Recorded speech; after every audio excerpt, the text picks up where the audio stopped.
bus shelters to our community. A traveling convenience to our school children, the elderly, young people going to work, guest workers, and visitors using the public bus. We, Rotary Central, help you, our advertisers, make it happen. Your marketing dollar travels a far way.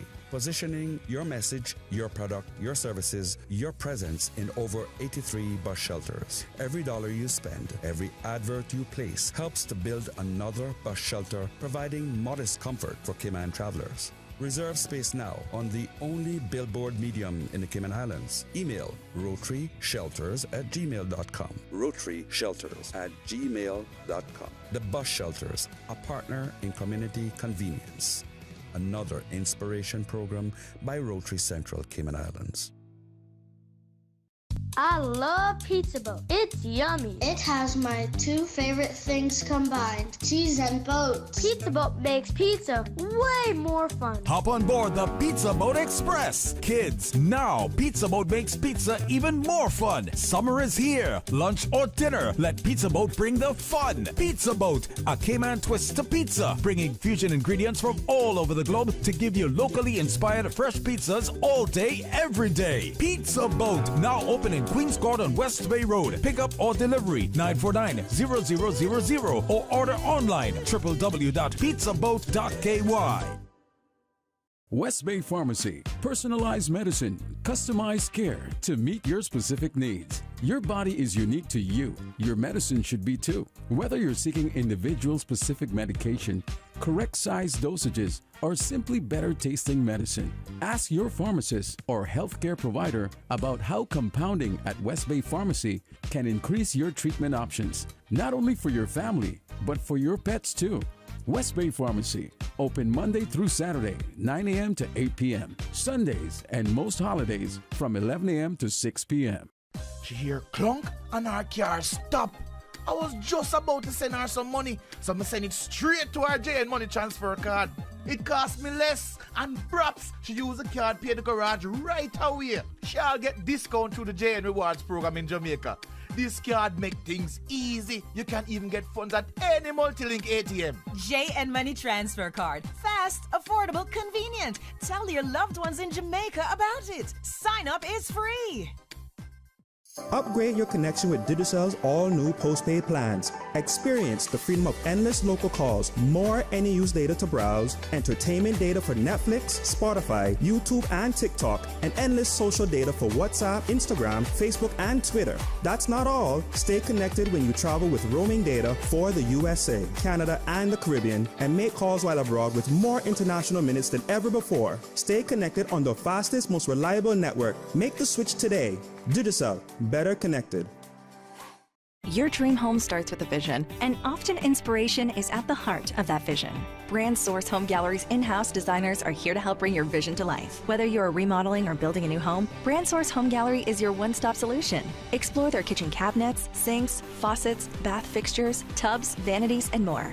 Let Brand Source's designers help and inspire you with your next project. Call 623-5000 and schedule an appointment with a design expert at Brand Source Home Gallery, Dorsey Drive, Industrial Park, serving Cayman for 50 years. System 1 loaded. 1-800-534-8255. What is on your mind when it comes to the government, independence, and the opposition? Issues that matter to you. 1-800-534-8255. Waiting to hear from you. For the record. This is For the Record with Orrett Connor. Good morning and welcome back to For the Record. No guests in the studio yet. But we will have the Leader of the Opposition, Honorable Roy McTaggart, his Deputy and Member of Parliament, Mr.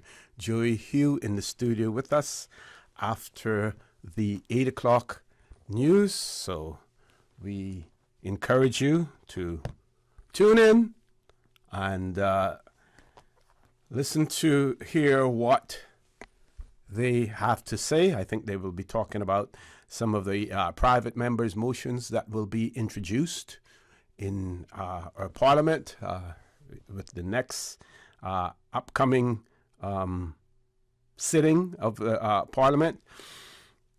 Meanwhile, let's look at some of our local news. Here's a good news story. The Water Authority outfits a high school with outfits a high school laboratory. Science students at the Lehman E. Scott Senior High School are starting the new school year with an updated laboratory. We'll use the English or the British pronunciation, laboratory, thanks to a donation from the Water Authority. The authority provided US dollars, $30,000 worth of equipment as part of its 40th anniversary celebration. The equipment was on the school's wish list, including physics kits, human body models, lung kits, and electricity kits. The new equipment was unveiled on Friday, the 8th of September. The unveiling began with a short ceremony at the school hall, followed by a laboratory tour. Students, school and government officials, the Deputy Premier, Water Authority senior management, board members, and staff were all in attendance. One of the authority's guiding principles for the 40th anniversary celebrations is student education, particularly related to career opportunities within the water industry, as STEM subjects are critical to the work of the authority.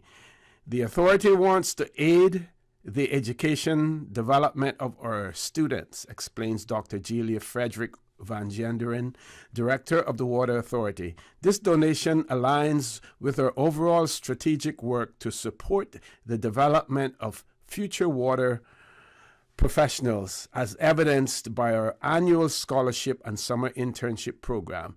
We hope the students will become more interested in the water industry and science subjects because of this new equipment. Many of our own STEM staff members are former students of the school and have come through the science program, and we are confident we'll see more join us in the future.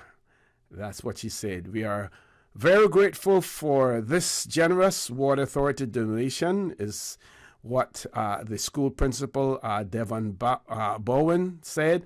And he goes on to say, having this equipment means we can develop robust lessons to enrich our students' learning, he added. Then goes on to say the Water Authority's commitment to education and their recognition of the pivotal role that STEM education plays in our society is commendable. Those are remarks made by the Honorable Juliana O'Connor Connolly, Deputy Premier and Minister for Education and Lands. She goes on to say that STEM education is not just about memorizing formulas or conducting experiments. It's about nurturing inquisitive minds, fostering critical thinking, and inspiring innovation. The laboratory will inaugurate. It is not just a physical space. It is a place where dreams take shape, where curiosity is ignited, and where the foundations of our future careers are laid as well. So in addition to the unveiling ceremony, the authority also held a Customer Appreciation Day on Cayman Brac as part of its anniversary celebration as well. There's more to this, but a little bit more, but we do have a caller, and I want to accommodate that caller before we go to our 8 o'clock news. Caller, good morning. Welcome to For the Record. Good morning, caller. Welcome to For the Record. See, I'm not sure. I think my dialogue this morning is more in the form of questions. Okay. More questions than answers. Answers are looking, because I don't have them at all. And other people don't have them.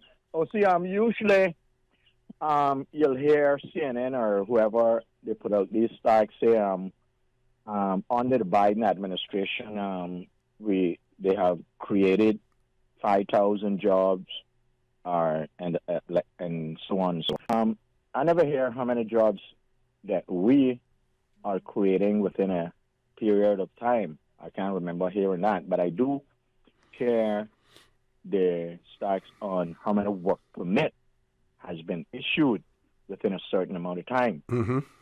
So what I want to find out, if we have created 5,000 jobs, how many Caymanians have been placed within those 5,000 jobs, and if whatever leave over, how many work permit was issued? Because I think we're issuing more work permit than we are creating jobs, because I have noticed that I have the experience of knowing that there's a lot of people that are on island with a work permit that don't have a job. So why are we approving work permits when there's no need for a work permit to be issued? Because but we should acknowledge that work permits are not just issued by the issuing authority. There are applications that are made by companies. So the way to address that is that we probably have to scrutinize even more those applications that go before the various boards. And we're relying on their honesty when they submit an application. And that's why there are sanctions in our laws that if they provide false information, then they can be prosecuted or fined. Well, I'll say, you know how they're getting around that? Uh-huh. They're getting around that by going around and asking for a ghost contract to be created and given to them, stating that OC have given them a contract to clean 6 apartments. A lot of these work permits that are being issued, basically being issued on a temporary basis by agencies who also have a cleaning company, a janitorial company, and they're using ghost contracts to show to the authorities that they have X amount of work, which is incorrect. Mm-hmm. So, and I want you to just that's my take, because if we are not creating new jobs, why are we issuing more work permits? Mm-hmm. Mm-hmm. You see? Yeah. Well, I mean, I don't have enough time to explain it, but the whole idea is not the government creating jobs per se. It's the policies that they have implemented then creates more opportunities for businesses to flourish, or to businesses to come into being. And as a result of that's where the jobs are. So, just saying creating jobs may be a little bit misleading. It is creating the environment that causes the economy to grow, and as a result of that, create more opportunities for people to be employed. A lot of opportunities are not there. There's a lot of I get what you're saying. Getting the work permit because they get a fee from the person, a high fee, to bring them here on a 3-month work permit, that after the 3-month work permit has expired, they have nothing to do with that employee after that. Right. And then they're out of their system, and then they go back to immigration to get another person on a 3-month again. And that's what those people don't realize. They're being added to the unemployment list. And those people don't realize the damage that they're doing to our country. They don't realize it. In some instances, they're Caymanians. In many instances, they're non-Caymanians. But Lord Graham, we've reached the top of the hour. Got to go. So before we go, though, just want to give a big birthday shout out, greetings going out to Miss Donna Lewis, who's celebrating her birthday today. Greetings are coming from her parents, Mary and Bunny Miles, as well as her sisters, Tiffany and Ruth Ann, and the rest of the family. So happy birthday to Miss Donna Lewis, who's celebrating her birthday today. Folks, top of the hour, 8 o'clock news. Please stay tuned for the record. We'll be back immediately after the 8 o'clock news. Radio Cayman time check now, 8:01. This time check brought to you by our friends at Foster's. Every year, hundreds of thousands of children around the world bravely fight cancer. Join Fosters and Priced Right this Childhood Cancer Awareness Month to help raise money for the St. Baldrick's Foundation, funding critical childhood cancer research. It's easy to donate. At checkout, once you're done shopping, our team will ask if you'd like to round up your purchase to the nearest dollar or make a donation. Let's give kids fighting cancer opportunities to live a lifetime. Donate today at any Fosters or Priced Right location, and together we can conquer kids' cancer. Follow Radio K-Man on Twitter. All the latest information, breaking news, community events, and more. Follow us at twitter.com/Radio K-Man. The 8 a.m. news is brought to you by ValueMed Pharmacy. Save time and order your prescription refills online at value-medpharmacy.com. VALU-medpharmacy.com. For today's biggest news. Radio Cayman, the voice of the Cayman Island.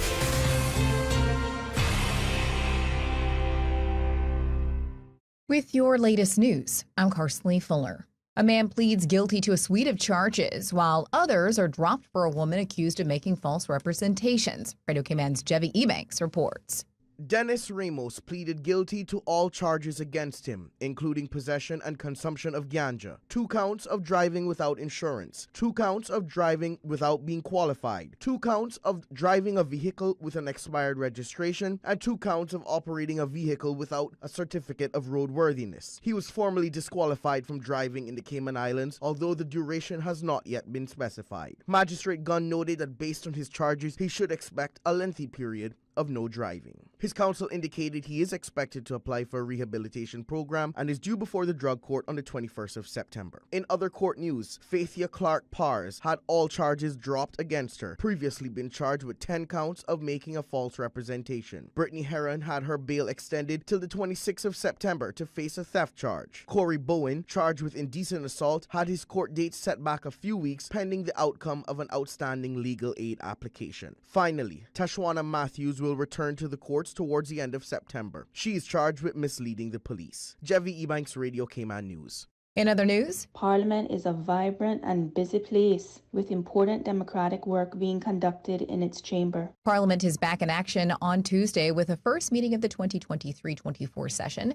House Speaker the Honorable Catherine Ebanks Wilkes tells Radio Cayman during this session, elected representatives will meet to review and table several annual reports from government entities, answer a number of parliamentary questions, discuss one government motion related to the proposed rezoning of land in Georgetown, and debate 9 private members' motions covering a wide range of topics. 4 bills will also be tabled: the Proceeds of Crime Amendment Bill, the Public Lands Amendment and Validation Bill, the Plant Protection Bill, and the Terminal Charges Validation Bill. You can hear the proceedings live on our sister station, Breeze 105.3 FM. The Cayman Brack Parrot's habitat could be cut in the near future if the Development Control Board approves the construction of a new high school. On Monday, the Ministry of Education pitched its application for a high school in the Brack on Sunshine Drive. The site of the development is proposed within a partially man-modified area with, quote, extensive regrowth. In its written submissions, the Department of Environment says the proposed new school is set within an area which is known to be important Cayman Brack Parrot habitat. It's a subspecies of parrot found nowhere else in the world, distinct from the Grand Cayman parrot and a protected species under Cayman's National Conservation Act.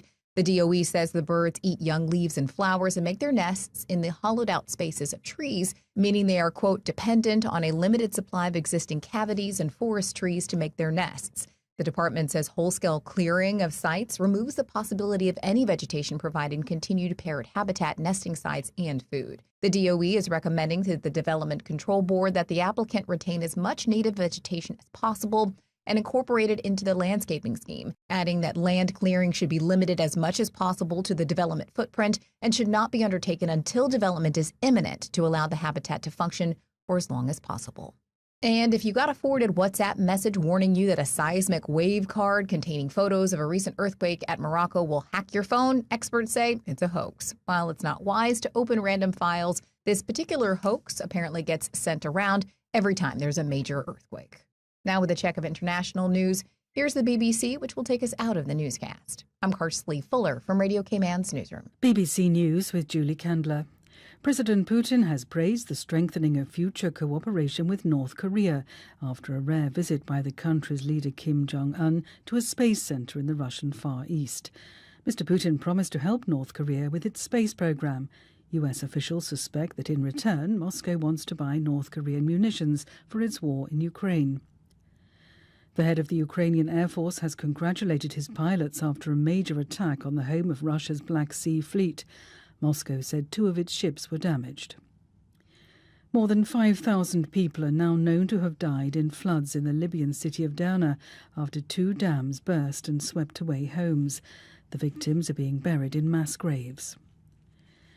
2 leading politicians in Slovakia have been filmed fighting at an election rally. The former Prime Minister Igor Matovic and a former Interior Minister Robert Kaliňák exchanged punches at the rally in the capital Bratislava. BBC News.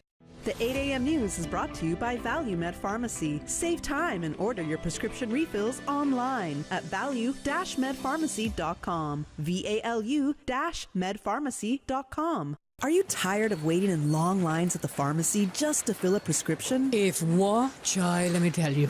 Well, now you can save time and money with ValueMed's online prescription service. Visit ValueMed's new website, valrx.com, and click the Refill Subscriptions button. Fill in your information and choose your preferred pickup location. Or email your prescription refills for ValueMed Walkers Road at rx-wr@valrx.com, and for ValueMed in Bordentown, email rx-bt at valrx.com. Say goodbye to the hassle of waiting in lines and hello to the convenience of online prescriptions with ValueMed Pharmacy. Visit valrx.com to place your orders today.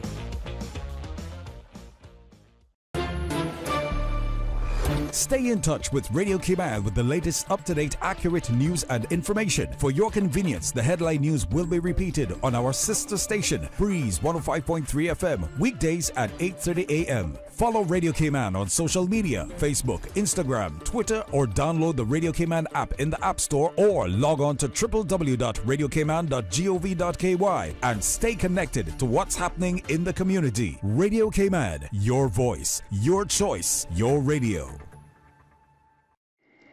Before, during, and after a storm, the Water Authority will use all available media channels, including social media, to advise the public of when the water supply is connected and safe to use. For more useful hurricane preparedness tips, visit the Water Authority's website at www.waterauthority.ky or follow us on social media. Whether it's routine care or highly complex surgery, when it comes to your health, you want the best. Health City has Cayman's most comprehensive range of in-house medical services. Recognized for quality and excellence, Health City brings together expert doctors, the best technology, and the latest techniques to understand your health and ensure you get the care you need. From Camana Bay to East End, you can trust the team at Health City. Health City, world-class healthcare within your reach. The 8:12 a.m. weather report brought to you by CG Britcave, where people come first. Good morning, my friends. Let's take a look at your latest weather conditions. It's partially cloudy on the outside. Present temperature 85 degrees Fahrenheit. The sun on the back feels like about 96. Winds are out of the north-northeast at 7 miles per hour. Relative humidity about 82%. Last night's low temperature was at 85. Barometric pressure is at 29.85 inches and dropping. Light to moderate northeast winds and slight seas will continue across the Cayman area for the next 24 hours as Hurricane Lee moves towards north towards Bermuda. The National Hurricane Center is issuing advisories on Hurricane Lee and Hurricane Margot, which at 4 a.m. Hurricane Lee was located some 475 miles south-southwest of Bermuda and moving towards the northwest at 6 miles per hour. At the same time, Hurricane Margot is several thousands of miles further northeast of Hurricane Lee. These storms pose no threat to the Cayman Islands.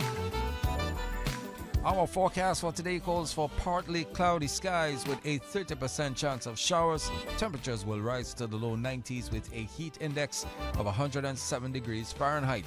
Winds will be northeast at 10 or 15 knots. Seas will be slight with wave heights of 1 to 3 feet. Later tonight, partly cloudy skies, 30% chance of showers. Temperatures will fall to the low 80s. Winds will be northeast at 10 or 15 knots. Seas will be slight with wave heights of 1 to 3 feet. High tide is coming up in the next few minutes at 8:28 a.m. It's going to be low at 2:35 this afternoon and high at 8:47 tonight. Sunset is at 6:28 and the outlook is for similar weather conditions through Friday morning. And that, my friends, is your latest weather update. Take some advice from your Aunt Angie. If you're going to invest in an exotic pet, choose anything but a Norwegian forest cat. Apparently, they will eat all your jewelry. Before you know it, you're racing to the vet when your cat escapes from his carrier and lunges for your earrings. You crash and your cat swallows your pearls. But if you're smart, you'll have CG Motor Insurance and get the best comprehensive coverage for the price. Get the best comprehensive coverage for the price. CG Britk. Good like that. All benefits are subject to policy provisions, including eligibility at the time of service. The 8:12 a.m. weather report brought to you by CG Britk, where people come first. During these unprecedented times, Radio Cayman, the voice of the Cayman Islands, is pleased to bring you the Cayman Strong Series. The Cayman Strong Series is brought to you by Encourse Cayman. Visit encourse.ky to view a full list of wellness services and their qualified team. Encourse Cayman, health, wellness, and happiness.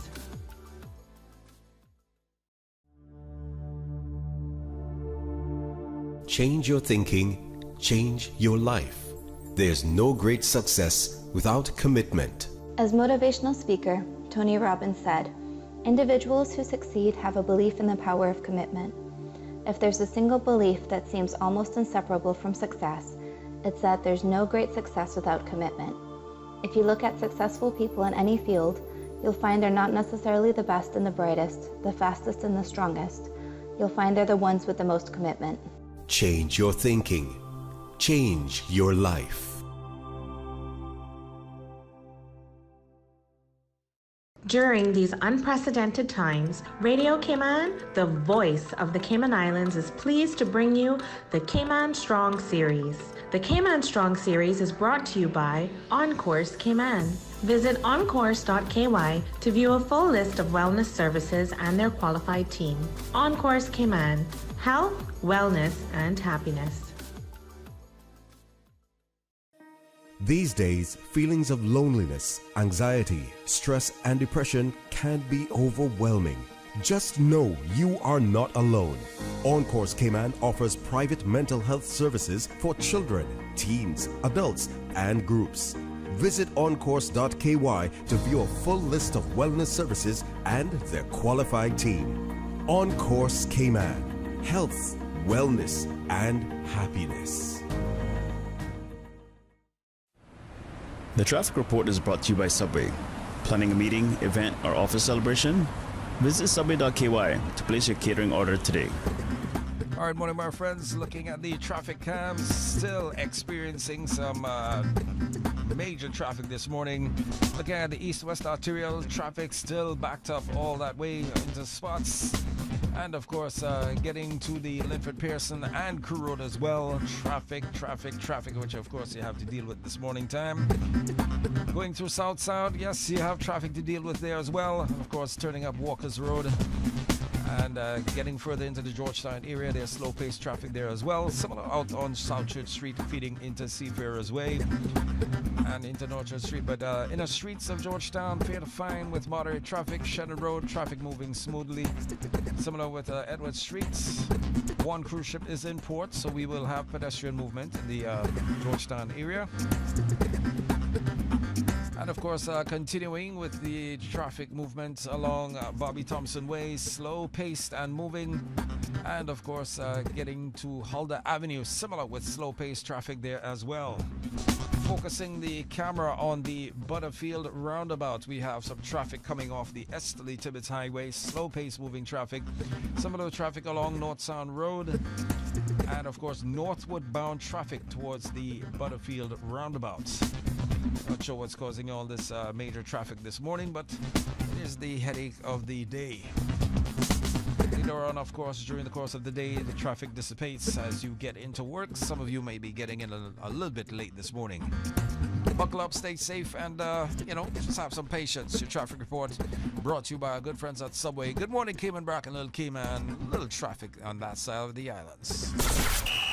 It's game time, Subway fans. We're upping our sub game with the all-new Subway Series menu, an all-star lineup of 6 delicious recipes. Just order by name or number and we'll do the rest. Whether you're catching a quick lunch or just need a tasty victory, the Subway Series menu is coming in clutch. Subway Series, easy to order, hard to resist. Try it today, only at Subway. Eat fresh. The traffic report is brought to you by Subway. Planning a meeting, event, or office celebration? Visit subway.ky to place your catering order today. You know, as a little girl, I dreamt of traveling to faraway places and foreign lands. I tell you what though, no more dreaming. This summer, I going flying with Cayman Airways. How blessed are we in the Cayman Islands to have a very own national airline? Girl, you can fly to so many international destinations without the hassle of connecting flights. On top of Jamaica, Cuba, and Honduras, you got non-stop flights from Cayman to New York, Miami, Tampa, and even Denver, Los Angeles, and now Panama. Going to be a little cafe con leche and Hollywood Squares for this old girl this summer. Make your travel dreams come true with Cayman Airways, offering non-stop flights for non-stop adventures in Panama, LA, and many more places in between. For details and to book, call 949-2311, contact a travel agent, or visit CaymanAirways.com. Attention all gaming enthusiasts, cosplayers, and technical aficionados. Experience the highly anticipated revival of the Caribbean's premier esports and gaming convention, taking place on September 30th and October 1st at the John Gray High School Gymnasium. Gamers Bay 7. A captivating 2-day extravaganza. Prepare to immerse yourself in an unforgettable event filled with excitement and innovation. Competitors, come showcase your skills and vie for over $10,000 in cash and prizes. Engage in exhilarating head-to-head battles in popular games such as Fortnite, PUBG Mobile, eFootball 23, Rocket League, and Super Smash Brothers. Renowned YouTubers Beck Bro Jack, Adam Beck, and Alec Duras will be there. Cosplayers Carrigan Taylor and Windy Girk will be there too. Lots of free play opportunities catering to PC gamers, retro players, console enthusiasts, arcade lovers, and yes, virtual reality enthusiasts alike. Don't forget the plethora of vendor booths to purchase exclusive items and deals. For further details, including general admission tickets, registration for individuals or teams, please visit GamersBayCayman.com. Sponsored by the Cayman Esports Association, NetGeeks Media, Ministry of Innovation, Ministry of Sports, Ministry of Education, Ministry of Tourism, C3 Pure Fiber, Monster Energy, Digicel, Sagicor, Maxstore, Costuless, Cayman Olympics, Enterprise Cayman, Prestige Motors, High Tech Electronics, ATV Cayman, Office Supply, and Radio Cayman. Gamers Bay 7. For the record, with Orrett Connor. Initiating system. For information that matters. For the record, with Orrett Connor. Continues right now on Radio Cayman.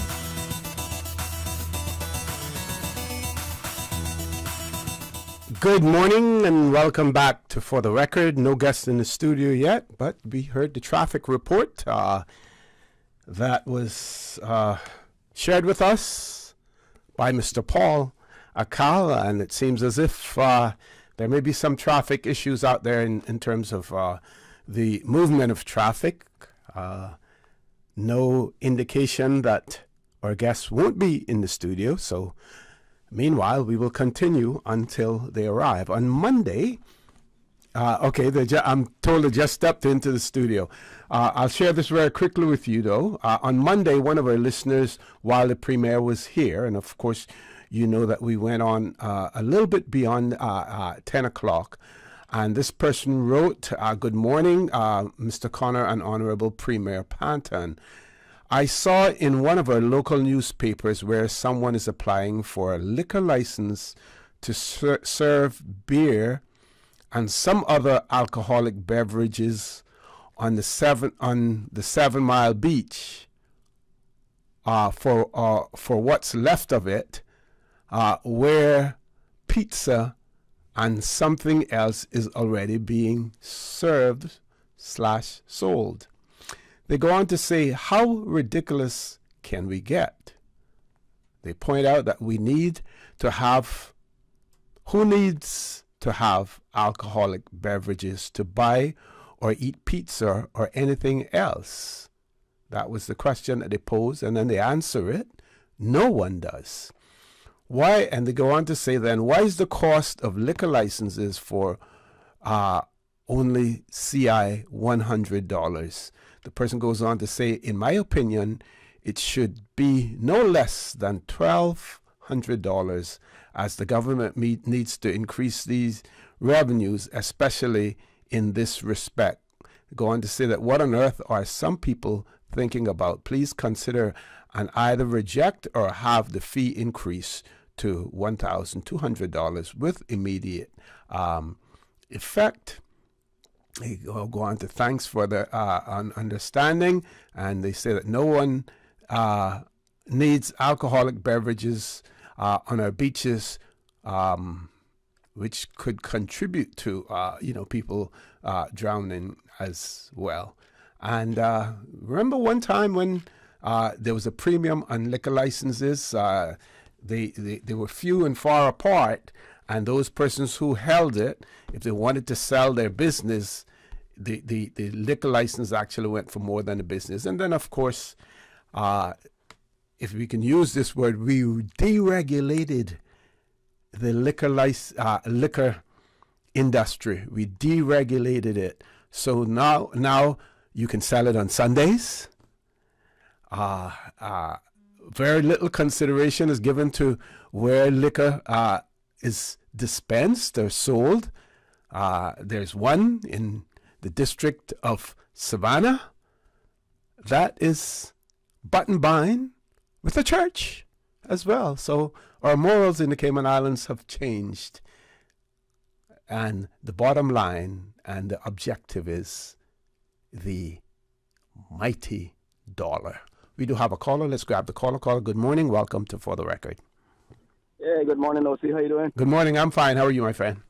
I'm good, my friend. I'm good. Dr. Steve, with you this morning? Or no? No. We're going to have the leader of the opposition and his deputy will be in. They are in the studio. They will be on air in a few minutes as soon as we finish with you. Oh, okay. I'll make it quick. Just want to comment on one thing, O.C., or two things. Okay.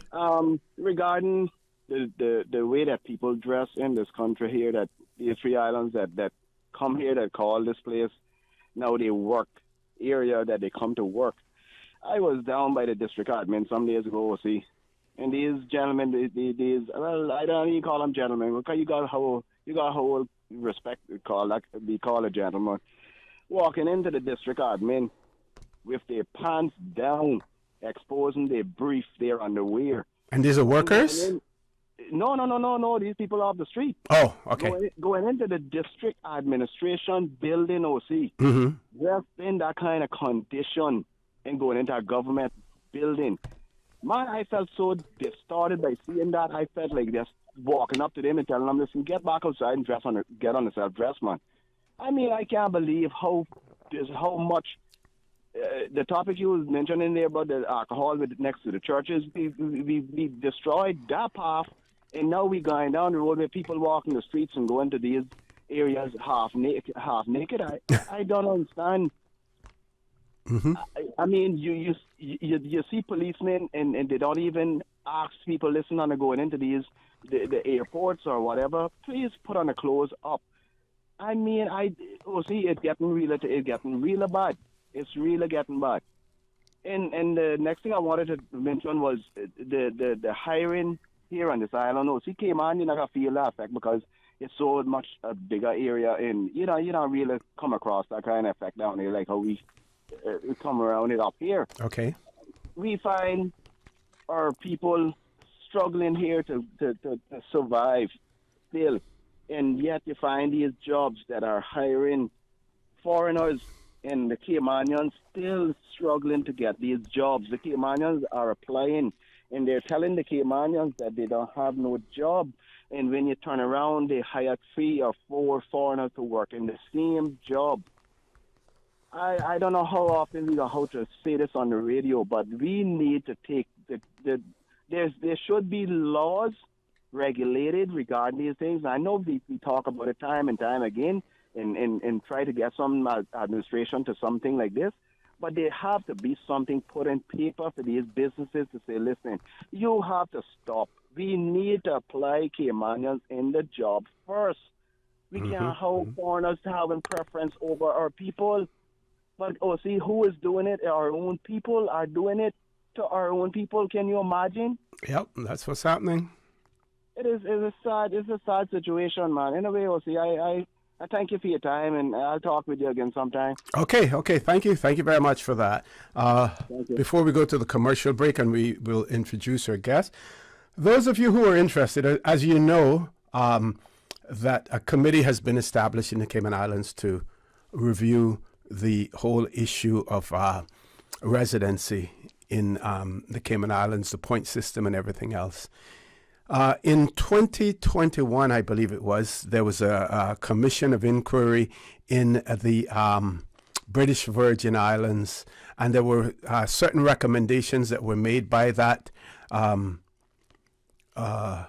commission of inquiry in looking at the granting of belongership and residency, and whether or not the executive council or the cabinet there should have certain powers.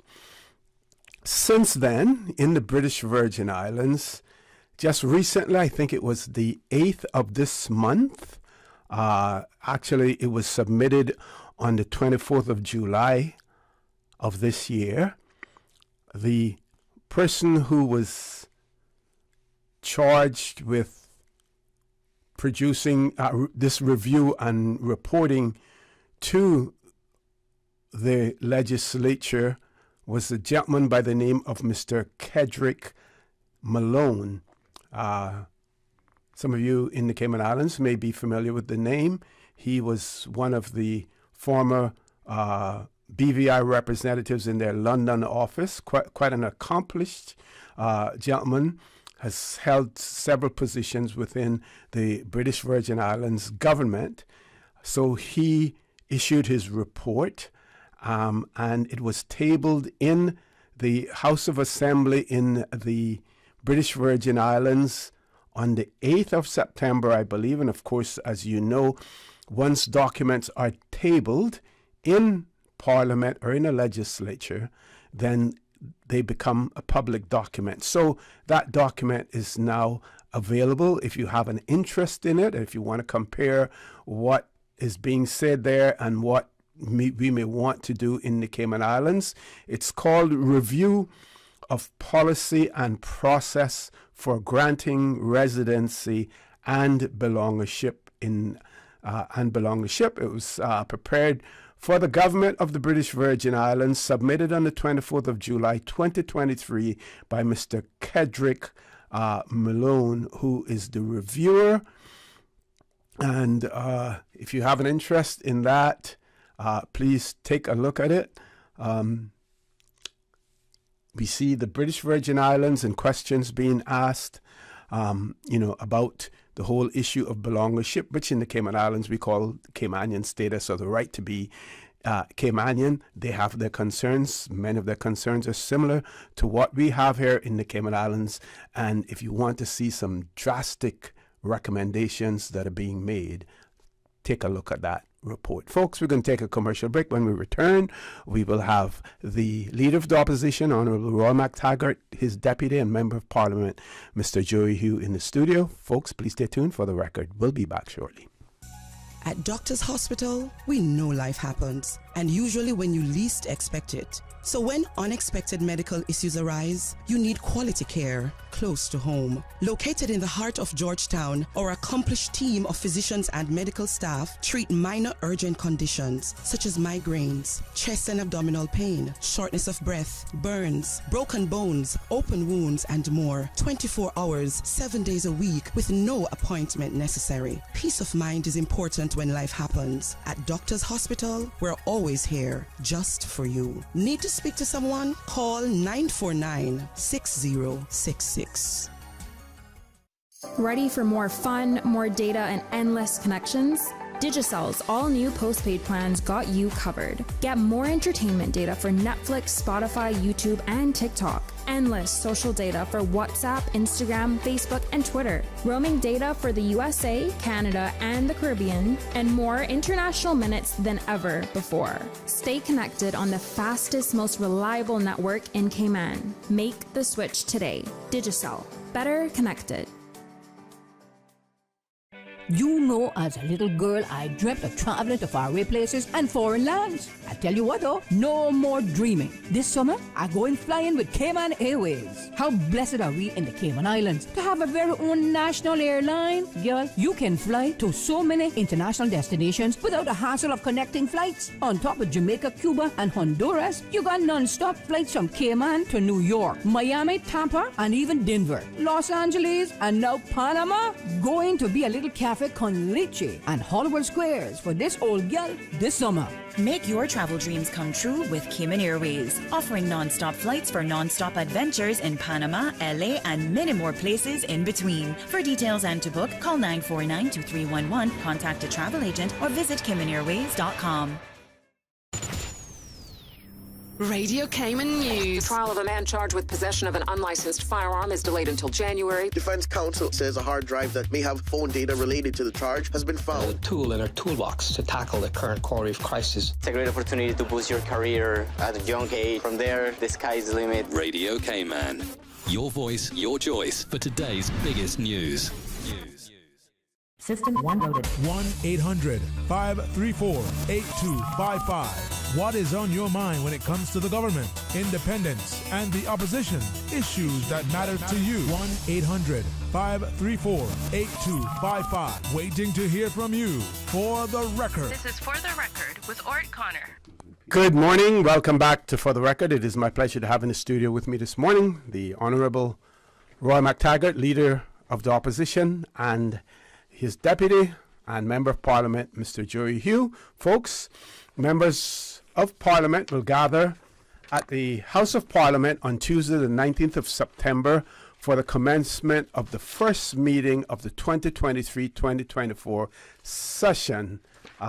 So on Monday, the 11th of September, the Governor, Her Excellency, Mrs. Jane Owen, formally proclaimed the start of the new session of Parliament in accordance with Section 83 of the Constitution. And that and other things we will be talking about with our guest this morning. So, gentlemen, good morning. Welcome back to For the Record. Good morning, OC, and good morning to the wider Cayman Islands and everyone listening by this morning to this, and by radio and by television as well, with regard on this show with you. Always delighted to be here and to share with the public our views on a number of issues that are of public interest. I think primarily this morning, though, you touched on the fact that we have now been summoned to Parliament next week, Tuesday. Yes. And for the first session of the first meeting of the new session of Parliament. So that begins next week, and that will be a big major part of what we wanted to discuss this morning and share with the public with regard to the business that the opposition is bringing into Parliament next week. Yep. So. Certainly. And Mr. Hugh, on behalf of our Radio Cayman staff here to our Radio Cayman, again, we want to extend our sincere condolences to you and your family on the loss of Miss Valma as well. Thank you, OC, and appreciate it. Hence, we haven't been here in a couple of weeks. Yeah. and I do appreciate it. And I'd like to take the opportunity to publicly thank all of those who reached out. There were way too many to respond to every single one, and the amount of outpouring of support and love that we felt as a family was tremendous, and I just want to publicly thank everyone for that. Certainly, yeah. Mm-hmm. Okay, mic is yours, gentlemen. Okay, OC. As I mentioned, we are going into Parliament next week, Tuesday, and not sure how many days we will actually be there, but we should at least be there through Thursday, if not Friday as well. My understanding is it seemed a little bit unusual that the Parliament was being summoned on a Tuesday, is customary that Parliament starts on a Wednesday, but that's not something I would really, wanted to complain about. Just and this is not to consider the budget. No, it isn't. It isn't. But but in fact, what we have right now are just 4 pieces of legislation to be dealt with in this session. That's right. Yes. It was very, very interesting to see, but we did get an email from the Parliament yesterday evening outlining what would be the bills that were going to be coming before the first meeting on Tuesday. And if I could, I just remember. Just read them out for people, because some of them are not particularly, consequential. They are correcting certain things in the law. One is the Proceeds of Crime Amendment Bill that had been gazetted from way back in April, and it was scheduled to come before us in June, but it was, I think, it was deferred by the Attorney General. We also have the Public Lands Amendment and Validation Bill, which is really attempting to it being amended to validate, I think, the appointment of two persons to the board. Third one you have, which is a piece of new substantive legislation, is a Plant Protection Bill 2023 that was gazetted on the 27th of August 2023. I think the public will have been aware, certainly seen. I've seen quite a bit of it on social media with regard to, efforts being made by the Department of Environment and our Department of Agriculture to educate the public as to what is allowed to be imported into the country, with the attempt to try and limit the importation and subsequent growth of population of non-indigenous species of plants and animals and that sort of stuff. I think a lot of people would say, well, it's just too late for that. We're so way far past it. But I personally do not believe it. It is too late, because I think you only have to look at what's happening in places like South Florida today with regard to the invasion of alien species into their environment, particularly the Everglades. And I read all these stories on social media of the pythons and other venomous snakes and venomous animals, and they have a similar iguana problem that we have as well. So, I mean, it's it is a worldwide problem, and it's something I think is long overdue, but one that I think should be welcomed by people in terms of attempts to try and limit the introduction of alien species into the country, and to try to deal with some of that. So sure, because while we do have some alien species, of plants and even animals here, there are so many more that we don't have that you would still want to keep out, as well. And you would hope also that while we're seeking to prevent those, that we should be advocating and progressing more the growing of our native species, or and having our mother plants, like what the Dart Corporation has been doing, in the past and continue to do as well. They're a great example of what is needed, and because there's so many. I think there are so many, even of our own native species, that are in danger of disappearing from off the rock. That real efforts need to be made to try and make sure that doesn't happen. And they have done an excellent job, I think, over the years of propagating and ensuring that does not happen. And you see local foliage everywhere you turn on, in terms of their properties on Camana Bay. So kudos to them for what they have done. And then the final piece of legislation, again, is not controversial in any way. It is the Terminal Charges Validation Bill 2023. Again, that was gazetted on the 8th of August. And that bill is seeking really to validate certain fees, penalties, and stuff that have been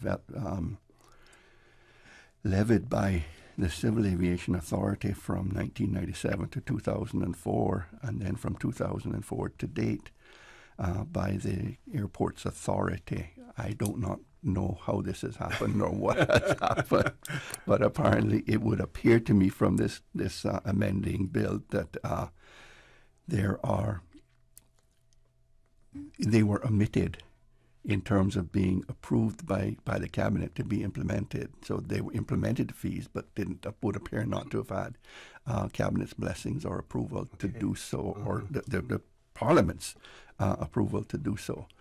So these things seem to have been omitted, and it's seeking to rectify that as if it had happened. Yes. So I don't expect that there will be a whole lot of debate regarding it.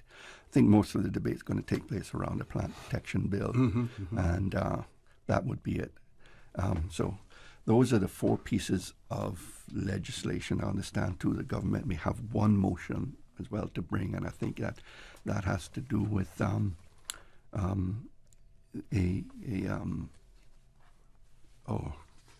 a reparcellation, but it's come on, what's the word I'm looking for? Rezoning? Rezoning application. So that's the limit of what appeared to me to be the government business. Apart from that, you'll have the customary tabling of reports, and I think there are a number of them that have come down and continue to come down to Parliament to be tabled during this sitting.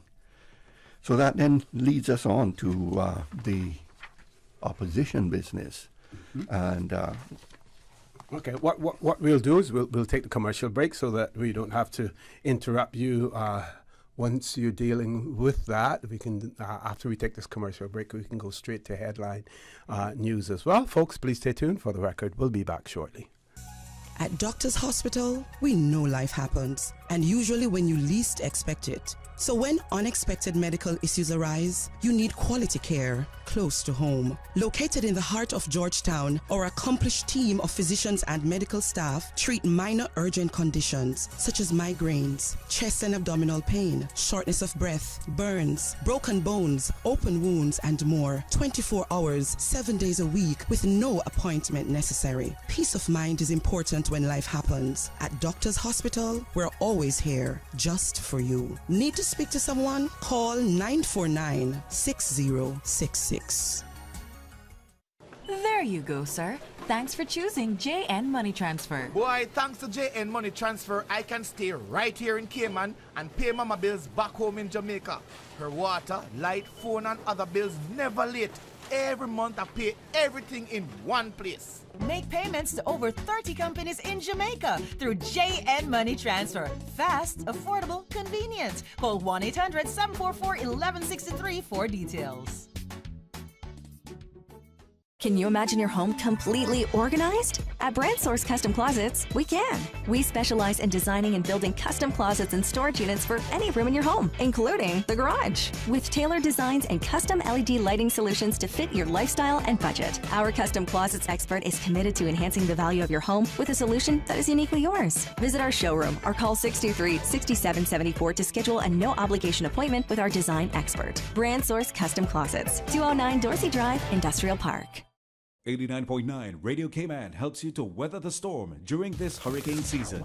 One of the most crucial elements of hurricane preparedness is storm awareness. During the season, it is of utmost importance to pay attention to the latest local weather forecast, as hurricanes do not suddenly form or strike. There are various methods of advanced notification.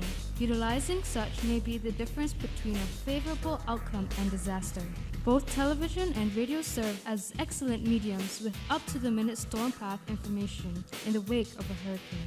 Another method of tracking a hurricane may be only arm's length away. Your smartphone or tablet can be your most valuable tool before, during, and after a storm, providing countless numbers of apps with crucial hurricane information. Many apps allow you to track storms with moving radar and satellite imagery, plus offer alerts, current conditions, forecasts, advisories, and even video. This hurricane preparedness tip was brought to you by your community radio station, Radio Cayman 89.9 FM. For the record with Orrett Connor. Initiating system. For information that matters. For the record with Orrett Connor. Continues right now on Radio Cayman. Good morning and welcome back to For the Record. In the studio with me, the Honourable Roy McTaggart, Leader of the Opposition, and his Deputy and Member of Parliament, Mr. Joey Hugh. We're talking about the new session of Parliament, which will take place on the 19th of September. We will be talking about some of the bills that will be presented, as well as the parliamentary questions and private members' motions as well during that session. And folks, don't confuse this. This is not the budget session. This is not about the budget. We're looking around about what, October possibly for that? October, November, the indications that we have received that from the Premier, several months ago, that he was aiming for October the 25th. But it's anybody's guess whether that will be achieved or not, given the discussions that, the information we are hearing with regard to the challenge that they are having in terms of agreeing a budget. Okay. So I hope they get it through and are able to get it to the House when they say they are going to do so. But we'll have to wait and see. So, I wanted to turn our attention now to the opposition's business in this session of the House, and we've got a number of private members' motions that we filed on Tuesday. No, on Monday. On Monday. Yeah.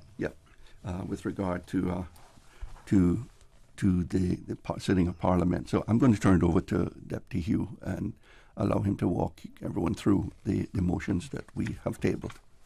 Yes, sir. Go right ahead. Thank you, Mr. Leader. Good morning again, OC. As the leader read out earlier, there's the government have a couple of pieces of business on the agenda. Nothing major controversial. No major legislation per se. But on the opposite side, we have on quite a light agenda. Otherwise, probably would only take a day. And I think that's why they're starting on Tuesday and hoping to probably finish on Friday, which leaves the private members. Actually, we have always referred to it as Opposition Day, but we have a situation now where and rightfully so, it points out that it is Thursday is actually Private Members Day, and I think the MP McKeeva Bush, Honourable McKeeva Bush, was on your show talking about some of the private member motions he were bringing, if I'm not mistaken, a couple of weeks ago. On Sterling show, yes, on Sterling show. Anyway, he has filed a couple of private member motions, so those would also be heard on Thursday along with the opposition. So, and after months and months and months of no meetings, this is what happens. We have a stack of motions that we probably will either not get to, or we will have to speed through some of them, but we certainly doubt that we will get the sort of attention needed for a lot of these. So I'll run through these, OC. The first one is a private member's motion brought by myself in my name and seconded by the leader, member for Georgetown East, and it speaks to the Cayman Islands government program to encourage private sector schemes for affordable homes. And it reads, and I'll get through some of the whereases quickly, but whereas there are currently some 700 persons on a waiting list for affordable homes from the National Housing Development Trust, NHDT, in 2021 the waiting list was reported as being 400 persons. And whereas, in addition to the homes already under construction, the NHDT currently has about 69 homes approved to be built as a part of its affordable homes scheme. 19 in West Bay, 5 in East End, and 45 in Bodden Town. Might I point out, none in Georgetown. And whereas there is only 87 homes currently being considered and not yet approved to be built in East End and West Bay, with none yet fully confirmed to be built in Georgetown. And whereas the demand for affordable renting housing for Caymanians far exceeds available supply, so we've included renting and not just purchasing in this motion. And whereas there's no government initiatives focused on improving access to rented houses for Caymanians, and whereas the demand for affordable housing will undoubtedly increase further in the coming years, and whereas despite its best efforts, the NHDT will not be able to produce homes fast enough to meet the demand, and whereas the country needs to utilize private sector builders to fill that gap, and government schemes cannot meet. Be it therefore resolved that the government considers developing and incentivizing more private sector built affordable home ownership schemes and home rental schemes, with such homes employing reasonable energy saving measures, including solar panels. So, we'll see this one basically, as I read out in the whereas, we feel that, as I said, the NHDT, I've said it several times in the show, will need to expand its remit. It should expand its remit into partnering with private sector very quickly if Caymanians, and these were suggestions that we were working on in a joint ministerial committee that was set up during our term. And interestingly enough, my last correspondence with a very talented civil servant who was heading that up, Mr. Hilton, he said to me that he was dealing with COVID, but as soon as he was out of that, everything is just about ready to be compiled, and the report would be ready for us to consider. And I said it was a joint ministerial committee. It involved several ministries, and it was co-chaired by myself and the Honourable Dwayne Seymour. So, he's there in the government with them, and we're surprised now, some 2 years and 5 months, almost 2.5 years later, and albeit that Mr. Seymour was not there for the entire time, but that nothing has happened yet, that we're still doing things the same old way, trying to build, multifamily homes and a plot of land. And as we say in the motion, there's 700 people on a waiting list for some 60 homes that could possibly be built. So obviously we have to change the way we do things, and we have to work with developers, perhaps in giving incentives or concessions to them to build affordable housing, and in return for the government concessions, several homes or apartments, townhouses, whatever they may be, would be put into the NHDT program for the NHDT to process and to award to Caymanian homeowners that are deserving or qualifying for that. Mm-hmm. The other one that we were working on was to identify properties across the Cayman Islands, or Grand Cayman in particular, that Caymanians owned that just would need a bit of help to get them through the financing. So perhaps a 10-year guaranteed lease through NAU for, if they're building 5, just 2 of the units. Concessions on planning, concessions on import duties. We even talked with planning about having set prototypes, that if you have an acre of land, you build this. If you have 2 acres, you build this. You just multiply it. Pre-approved. You go to the bank, you have a couple of units and a 10-year guaranteed lease from the government. Ideas like that. Mm-hmm. And that way you also get social diversification, where NAU are renting across the island, and then the landowner would have the rest of the units to enjoy the free market. So it's ideas like that we were working on, and we expected to see coming out of the government some 2.5 years later. So that's the first one. The second one that I have here was once again moved by myself, and again seconded by the Honourable Leader, Mr. McTaggart, the member for Georgetown East, and that is a motion for CIG to reintroduce a government-guaranteed home-assisted mortgage program. Whereas there is a lack of affordable homes in all 3 Cayman Islands, and whereas this has resulted in great pent-up demand for affordable housing, and whereas there are currently some 700 persons on a waiting list for affordable homes from the National Housing Development Trust, in 2021 the waiting list reported as being 400 persons.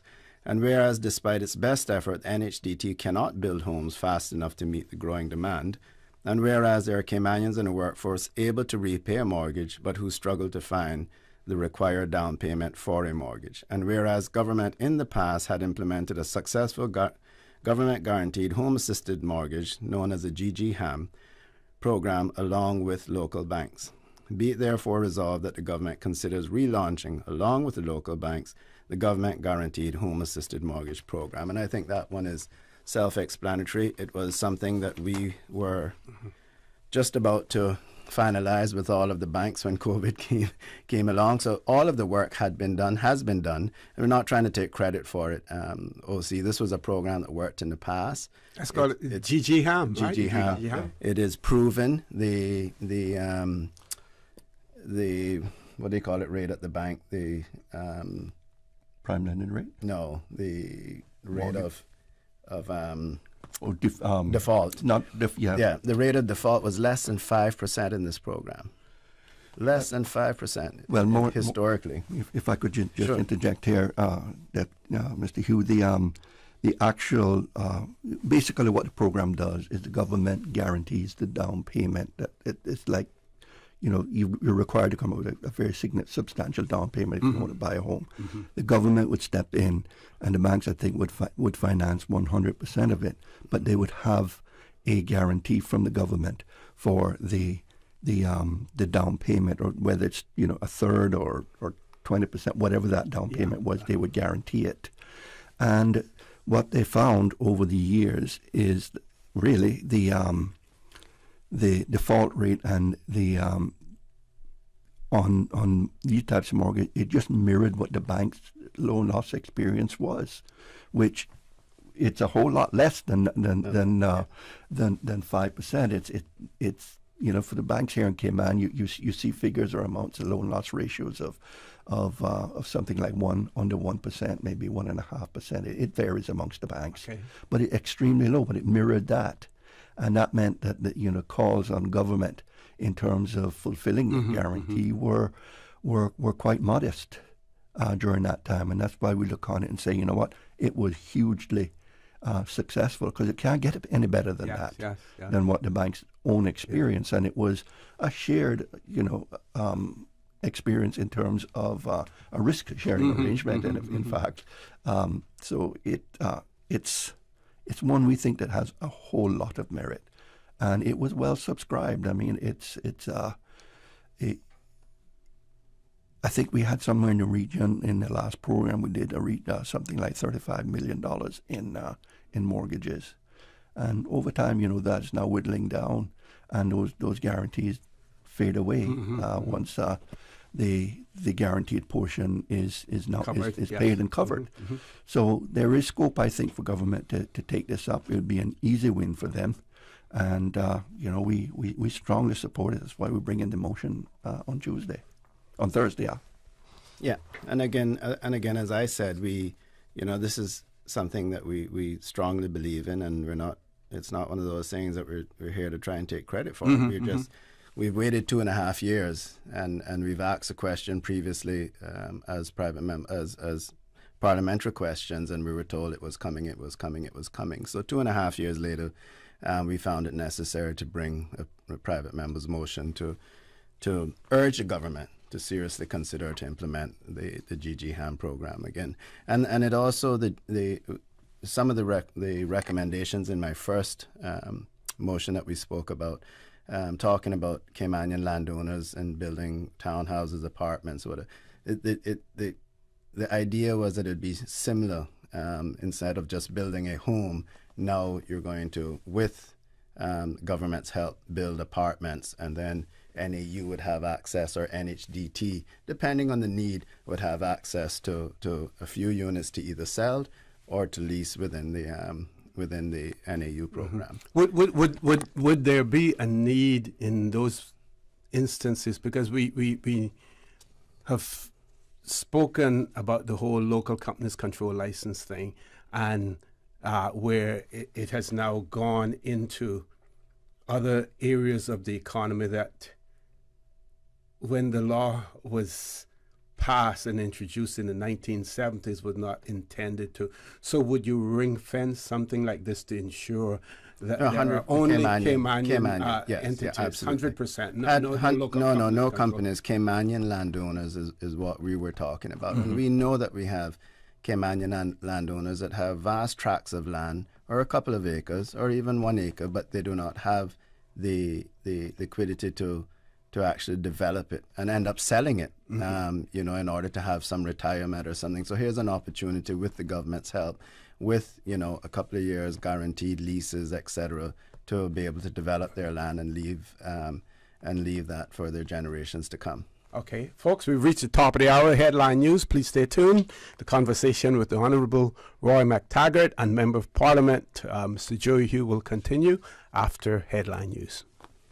From district to district, moving through the waters to Cayman Brac and Little Cayman. Your station, your voice. All things Cayman. One radio, many people. This is home. Radio Cayman in the Cayman Islands. Today's biggest news. Radio Cayman. Your voice, your choice. Local, regional, international. This is headlines from Radio Cayman's newsroom.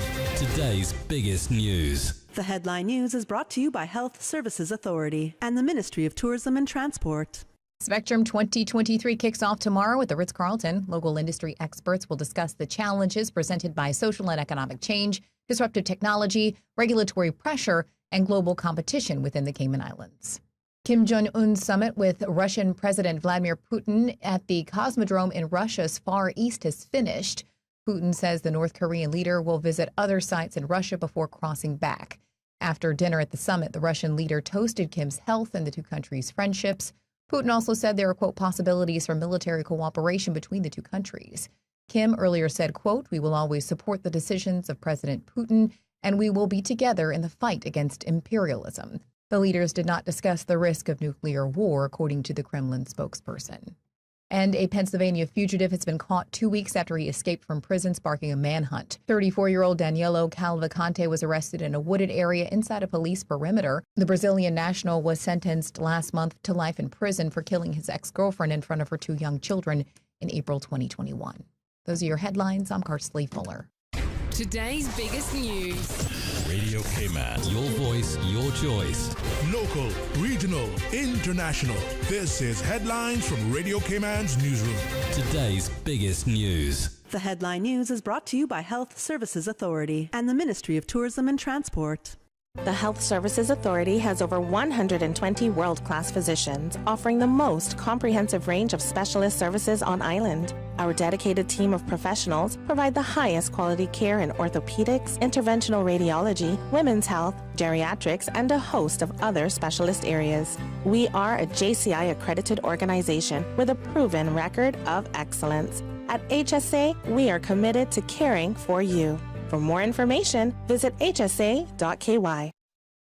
I'm Heather Bodden, MP for Savannah and a lifelong advocate for the environment. Illegal dumping is a crime, so please take civic pride in our home and put litter where it belongs. If you see someone littering, report it to the Department of Environmental Health on 949-6696. Be a part of the solution, not the pollution. Littering is a crime punishable by a $500 fine or 6 months in prison. Brought to you by the Beautification Task Force and Ministry of Tourism and Ports. For the record, with Orrett Connor. Initiating system. For information that matters. For the record, with Orrett Connor. Continues right now on Radio Cayman. Good morning. Welcome back to For the Record. The conversation has taken place this morning with the Leader of the Opposition, Honourable Roy McTaggart, and Deputy Leader of the Opposition and Member of Parliament, Mr. Joey Hugh. We're talking about the 2023-2024, what is it called, session of the Parliament taking place on the 19th of this month, and some of the issues that will be discussed there. In addition to government bills, there will be private members' motions as well as parliamentary questions. So, gentlemen, back over to you. Thank you, O.C. So I just went through the first two. That was the for government to reintroduce the GGHAM, the Government Guaranteed Home Assisted Mortgage, and also a motion on government to encourage private sector schemes for affordable housing for purchase and rentals. The next one, OC, is a motion moved by myself once again, and seconded by the elected member for Redbray, the Sir Alden McLaughlin, and it reads, a motion on supporting Caymanians into full-time employment. It says, whereas the National Community Enhancement Project, NICE, has operated for several years, providing short periods of paid employment for Caymanians and spouses of Caymanians, which I'm surprised we didn't have one this summer as we usually do to assist with back-to-school expenses and those sorts of things. And whereas the fall 2022 Labour Force survey found that nearly half, 48.8% of the unemployed Caymanians had been out of work for over a year, and whereas the fall 2022 Labour Force survey found that 5.1% underemployment of Caymanians in work, and whereas the fall 2022 Labour Force survey found Labour Force participation rates lowest among those with no educational attainment, that's 38.9%, and those with only primary and below levels of attainment, 54.3%. And whereas the Cayman Islands Beautification Task Force has made little progress in its mission to keep the Cayman Islands clean and green, be it therefore resolved that the government considers creating a full-time national community enhancement project to give meaningful employment and work experience to the Caymanians experiencing long-term unemployment or finding it difficult to access the labour market. So this is the NICE program that we had implemented twice a year. We would do a summer back to school, one to assist with summer expenses with the kids and things, and then one in the winter, and also pre-hurricane cleanup as well, prior to the peak of the hurricane season. And then we would do another one in the winter, basically to beautify the country before tourism season comes into full swing. OC, we were averaging anywhere from 450 to 600 people each one of those cohorts. Mm-hmm. And so we know that the need is there. A lot of those persons some of those persons, I should say, were retired individuals who still had a lot to offer and could use the funds to supplement their pensions. Mm-hmm. And then we also had those who, for whatever reasons, be it a criminal record or whatever, were unemployable at the time. And then we had a lot of young people who just did not have the work experience, did not have the prerequisite requirements to achieve full-time employment or employment. And in the latter years, we combined our efforts with work and several other agencies so that not only were we providing short-term work, but we were providing training, we were providing skills on employment, work ethics, etc. And we were graduating persons and providing them with a letter of reference saying that they had shown up every day for the 3 weeks, that they have shown exemplary work ethic, etc. And then they could actually go out to seek employment saying, I had this. And we also then worked along with all the different agencies. And at the time, we would say to MRCU, Public Works, NRA, what do you need in the upcoming months as far as labor, even on a short term? And then we would process persons and say, this person would do well with MRCU, this person would do well with NRA. And to this day, I still have persons come up to me that are now full-time with those agencies, thanking us for the opportunity that was given to them where they were unemployed, entered the NICE program, and ended up being fully employed. And this also happened with persons going into the private sector where work could say that we have these persons, they have completed this program, have a look at them when they put in for the work permit or go on the portal. These persons could be there. So we don't just want the government in this motion to just hire persons to just show up for work or whatever. We want to use it to assist obviously with the beautification, the litter issue that we have, because we have a massive litter issue. Sure. I mean, just take a walk down even our tourism areas, West Bay Road, North Sound Road, heading east. Anywhere you go for a walk on the curb of the road, you will see garbage. And there just isn't enough persons in the Department of Environmental Health's crew to keep up with it. And what makes matters worse is when the National Roads Authority have to address overgrown shoulders for safety reasons, and they go in and cut it, and it just exposes all of the garbage. And then it's there for weeks, if not months, before the team gets there to clean it up. So we think that it's important from that perspective, keeping the island dealing with the issue we have with litter.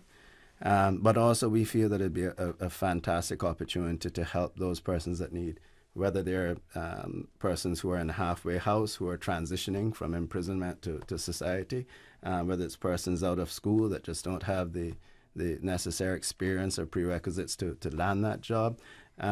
There's so many persons that could use this as a platform to get themselves back into a full-time employment. Yeah. And you're saying that this should not be an occasional thing, no. It should be ongoing. And what they can do, and they have to work out, the technocrats would have to work out whether they do 3-month contracts, and then everybody has to reapply after 3 months. And it should be like any other job. If you don't show up, you get a warning, just like any other job, so that we are helping and assisting those who want to be helped, and we're preparing those who have the ability to go on to find full-time employment by providing them with the tools that they need. The next one, OC, is a motion brought by the member for Kimmanbrack West and Little Cayman, Mr. Mose Cockernal, and seconded by myself. And this is a Sister Island inflation relief initiatives.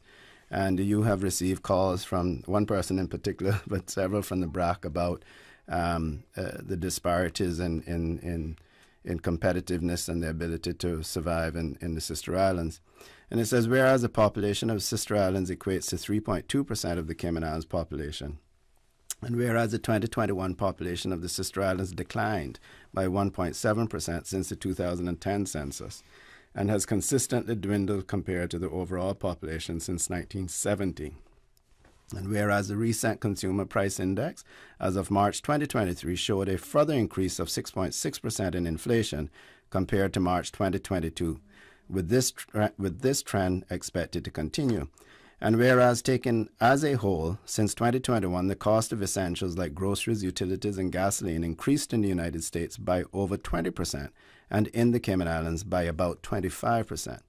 And whereas due to this increased inflation, the Cayman Islands government has benefited from a windfall in additional import duty only because of the significantly increased cost of goods and freight.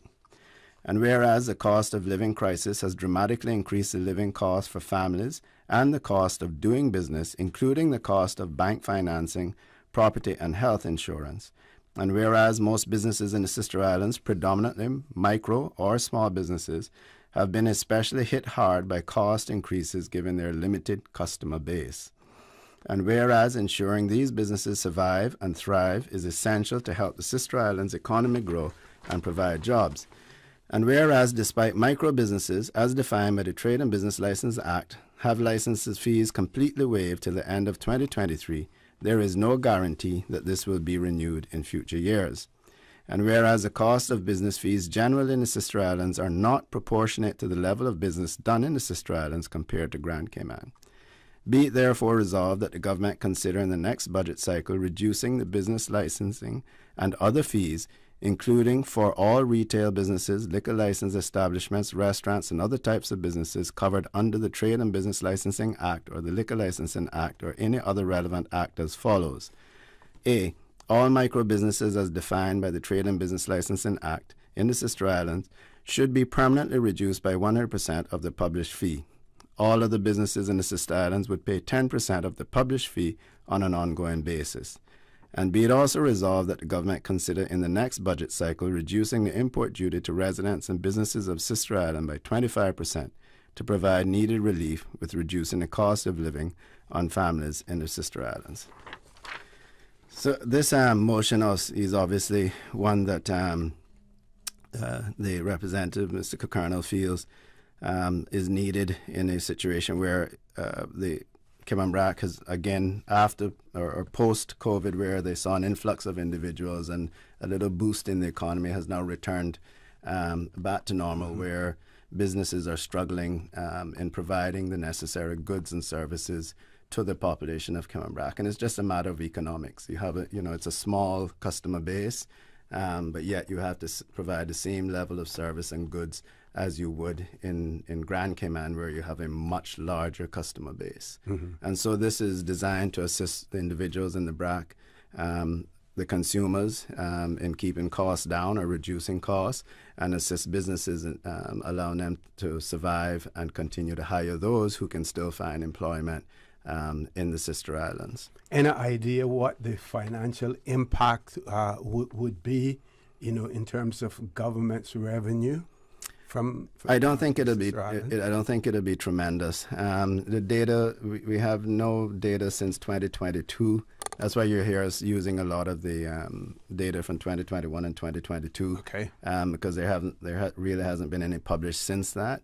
But no, we don't have the exact number on that. But I can tell you it would not be a tremendous loss. And I mean, everything is just about discounted there now. It's just a matter of fixing some of those there, and as well as creating a level playing field, all aspects of business in Cayman Brac and Little Cayman. And I want to pick up on what he said, because it became very painfully clear to us in preparing for this. I mean, that, the government has not been releasing their customary economic reports at all since. The last one, as he mentioned, was for the first quarter economic report for 2022.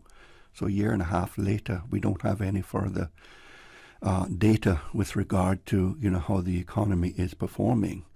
And, when you hear all the other stuff that's going on, you have to question why. Why are we not getting these reports? And I just feel that the only conclusion I can draw right now is that it would paint a different picture than what it was back, when it was last done.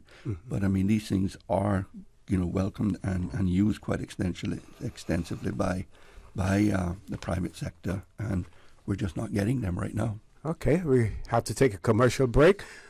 Just want to remind you that our panel in the studio with us will be here until 9:45. They have to leave for an early meeting at Parliament as well. Folks, please stay tuned for the record. We'll be back shortly. So much happening, so fast, too much. It is hard for me to follow my health care instructions. The private counseling with West Bay Pharmacy literally saved my life. At West Bay Pharmacy, we know how complex medications can be. Our pharmacists are delighted to offer you personalized one-on-one healthcare counseling, free medication review, therapeutic callbacks, and we will liaise with your physician to ensure you receive the best in quality medical care. Quality of life has a whole new meaning with the right pharmacy to support you. Thank you, West Bay Pharmacy. West Bay Pharmacy in Centennial Towers. Convenient quality care is just around the corner. Now you can WhatsApp your West Bay Pharmacy prescriptions to 516-0777. Introducing Digicell's all-new prepaid plans. Packed with more any-use data than ever before. Entertainment data for the apps you love, like Netflix, Spotify, YouTube, and TikTok. Plus, endless social data for Snapchat, WhatsApp, Instagram, Facebook, and Twitter. So you're always in the know. Stay connected. Stay entertained with Digicell's new prepaid plans. Activate in the My Digicel app today. Digicel. Better connected. Tune in every Monday through Friday at 12 p.m. for Radio Cayman's Midday Newscast. Radio Cayman, the People's Station, your trusted official source for the latest news. The 12 p.m. news is proudly brought to you by Health City Cayman Islands. World-class healthcare within your reach. You know, as a little girl, I dreamt of traveling to faraway places and foreign lands. I tell you what though, no more dreaming. This summer, I'm going flying with Cayman Airways. How blessed are we in the Cayman Islands to have a very own national airline? Girl, you can fly to so many international destinations without the hassle of connecting flights. On top of Jamaica, Cuba, and Honduras, you got non-stop flights from Cayman to New York, Miami, Tampa, and even Denver, Los Angeles, and now Panama. Going to be a little cabin Cafe Con Leche and Hollywood Squares for this old gal this summer. Make your travel dreams come true with Cayman Airways, offering non-stop flights for non-stop adventures in Panama, LA, and many more places in between. For details and to book, call 949-2311, contact a travel agent, or visit CaymanAirways.com. For the record, with Orrett Connor. Initiating system. For information that matters. For the record, with Orrett Connor. Continues right now on Radio Cayman. Caller? Want to take a call? Good morning. Welcome to For the Record. We do have a caller on hold. We still have two documents that our panelists want to go through first, so we're going to encourage that caller to call back maybe in about 10 minutes, and we should be able to accommodate the caller then, Paul. Gentlemen, over to you. Thank you, OC, and I'll try to get through these quickly and perhaps maybe get through the motions and then any discussions we can have after. Mm-hmm. So the next motion, OC, is being brought by the elected member for Red Bay, Sir Alden McLaughlin, and seconded by the member for Georgetown East, the Honourable Leader Roy McTaggart. It says, the cost of living adjustment for those receiving the ex gratia financial assistance in the civil service pensions uplift.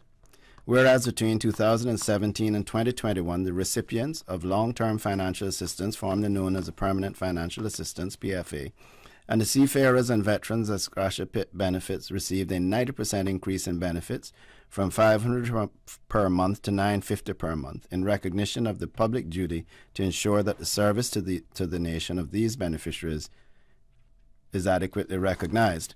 And whereas between 2017 and 2021, qualifying civil service pensioners and meager pensions were guaranteed an uplift in the pension, such that they would not receive less than total pension than what is provided to those receiving the PFA from the government.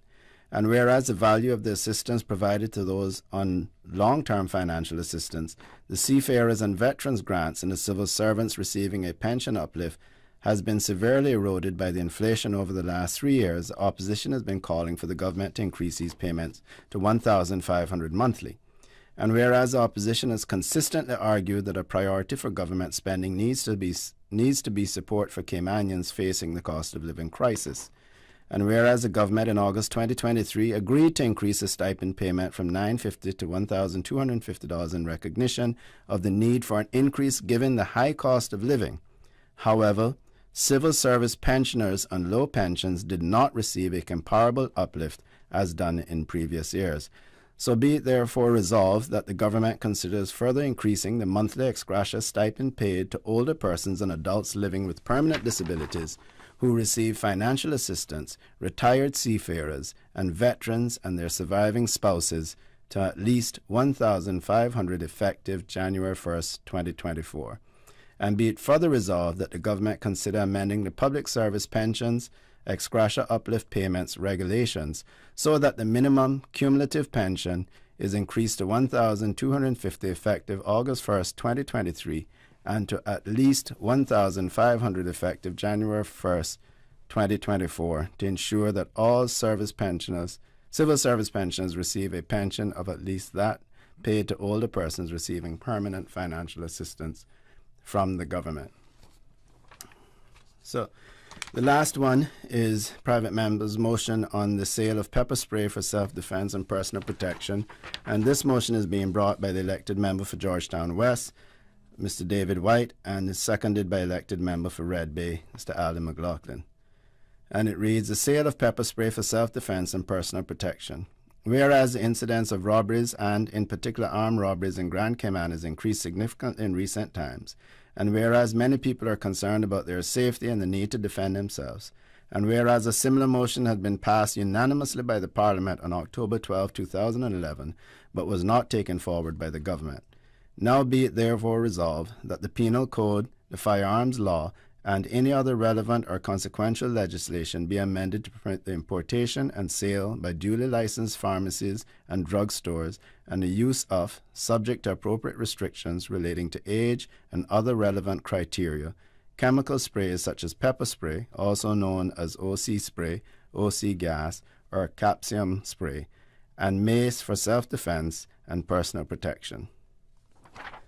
So those are the slew of private member motions that will be brought by members of the opposition. And as I said, I'm not sure how many we'll get through or get to on private members' motion day. I know that there was 2 other private member motions filed as well.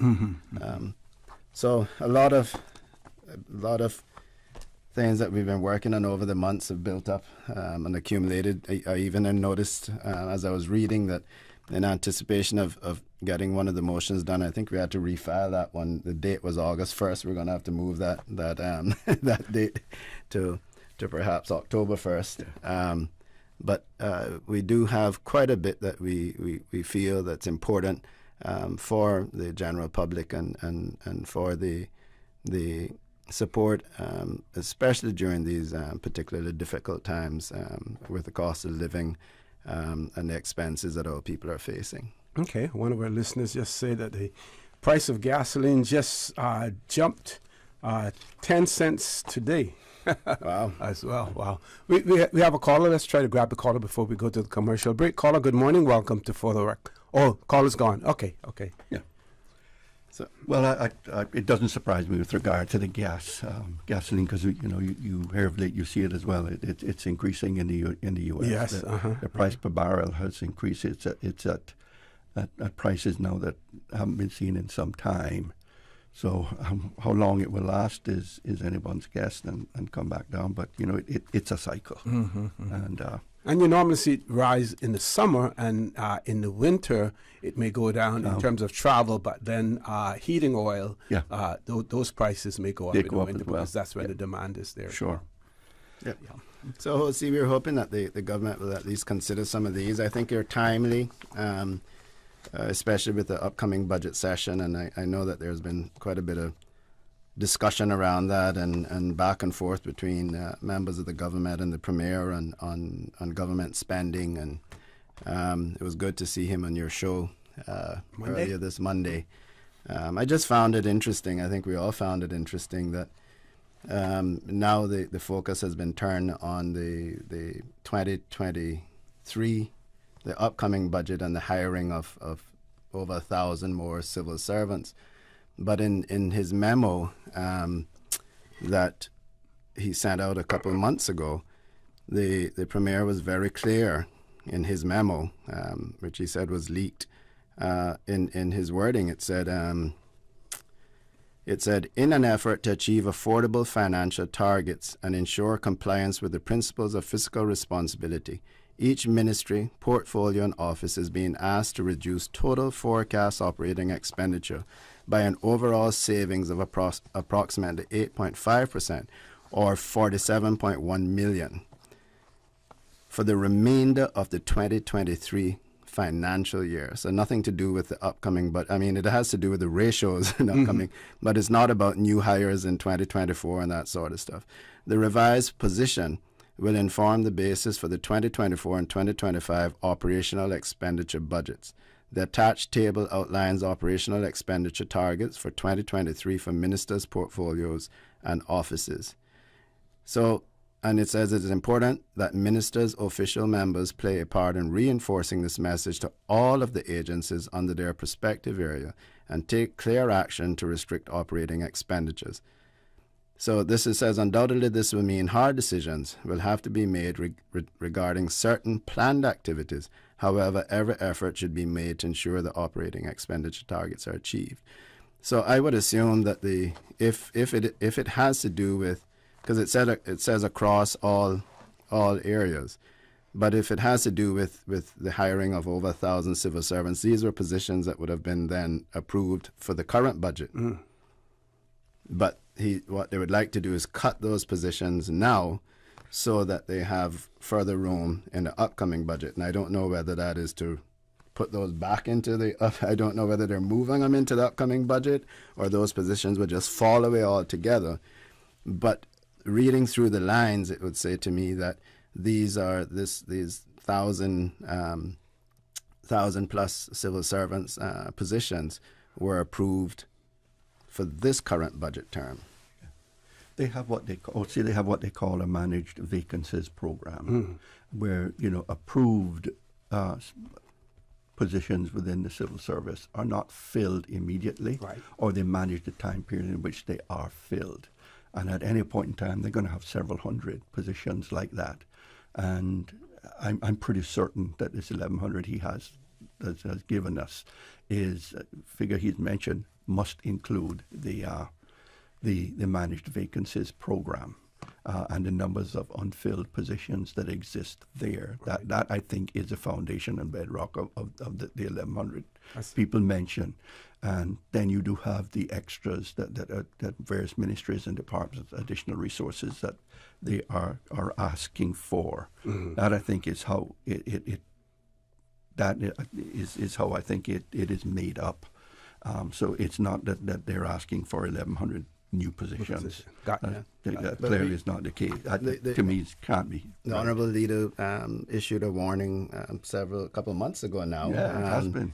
That we could see that this budget was going to well exceed the $1 billion mark, and that the way spending was happening and the amount of Section 11s and Section 12s in particular that we've seen, that government was at risk of fouling of all of the framework for fiscal responsibility. So I think this upcoming budget OC, which becomes effective December 31st or January 1st, 2024. This is the encore of the government. This is it. They have after that 16 months to achieve everything that they set out to achieve from 2.5 years ago, because I'll just say that. And so it comes down to crunch time, and I think this is where the issue is coming in, is that they have spent so much, but they have yet to achieve the key issues that they wanted to achieve. And in particular, it's supposed to be a government on the environment, pro-environment, and yet we see no national development plan. We see nothing happening on the 7 Mile Beach as erosion continues to happen there. We see very slow progress, if any progress at all. We've been sitting on promises now for the ISWIMS project. So these are crucial issues that the government will only have some 16 months to address with this budget. Okay, let's grab the caller. Paul, can we take the caller? Caller, good morning. Welcome to For the Record. Hello. Good morning. Good morning. Let me just quiet this, please. Mute this. Good morning, panel. Good morning. Good morning. I am going off topic here a little bit. I love the motions that I'm hearing about. Of course, I'll try to sit into Parliament to hear these motions. I was trying to get on to the radio when members of the government were sitting in on the show over a course of time a few weeks ago, but I didn't make it. But what I wanted to talk about was planning and, what's the other thing? Stamp duty waiver. I wanted to know what the panel thought about the proposition of implementing stamp duty waiver for, say, second-time second-time Caymanian homeowners. Say, for instance, if a homeowner had stamp duty for their first home, and for some reason they may not, have had that home any longer, then if they became a homeowner again, say in 3 years or 5 years, would that be considered again as a first-time homeowner, after a certain duration of period has passed? Because I think that is something that should be looked at for our Caymanian homeowners.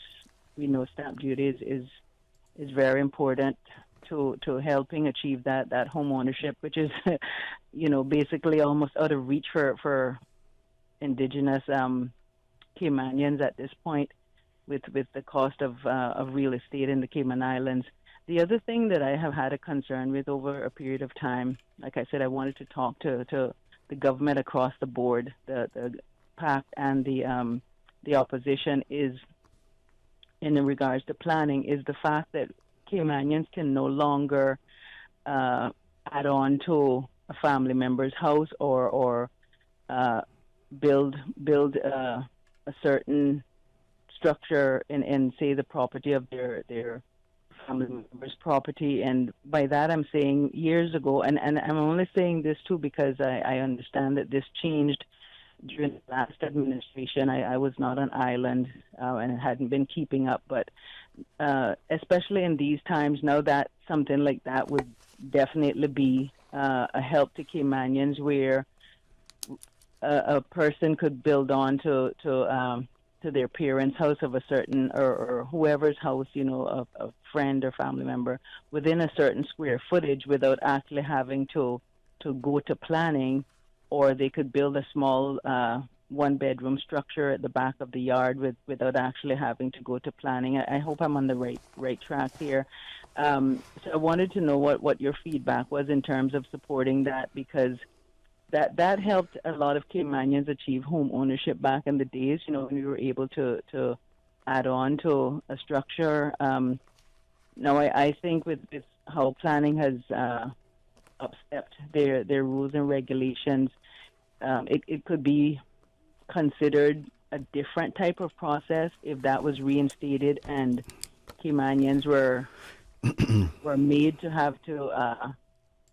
I'm sorry, I'm a bit nervous talking on the radio.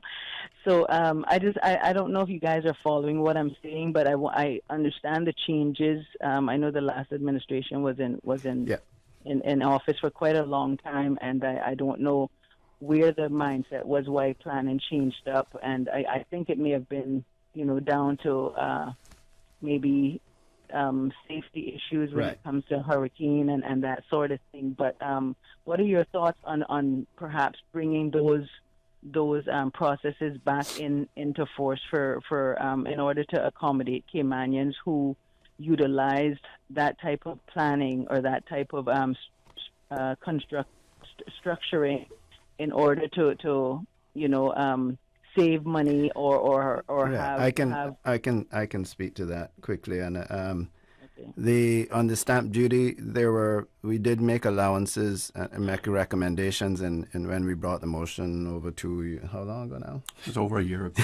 About 15 months ago. 15 months ago, on reducing stamp duty for all Caymanians to 5%.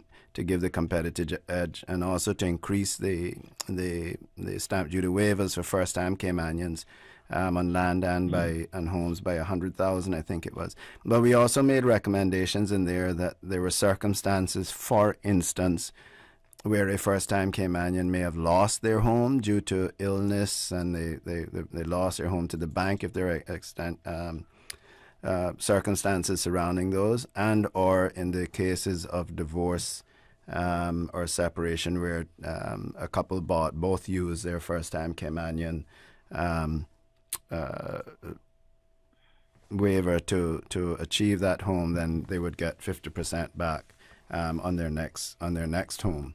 So those were some of the suggestions that were made in a private member's motion that passed unanimously some 15 months ago, that we haven't heard anything from the government on since then. Your second point on planning, you're absolutely right. It is a safety issue, but it's not because of hurricanes and things. And I think the rule, first of all, it was being abused. And the idea of a 10% increase or whatever would be to add a walk-in closet into the internal part of a structure, not to add 10% onto the structure. And 10% onto the structure could be, I know that it wouldn't likely be, but it could be anything from a brewery to a jacuzzi or something that requires high voltage, and then you end up not having proper electricians connecting that voltage, and then you have fires and that sort of things. And a lot of these things then come down to litigation, and they ask where was planning in this matter.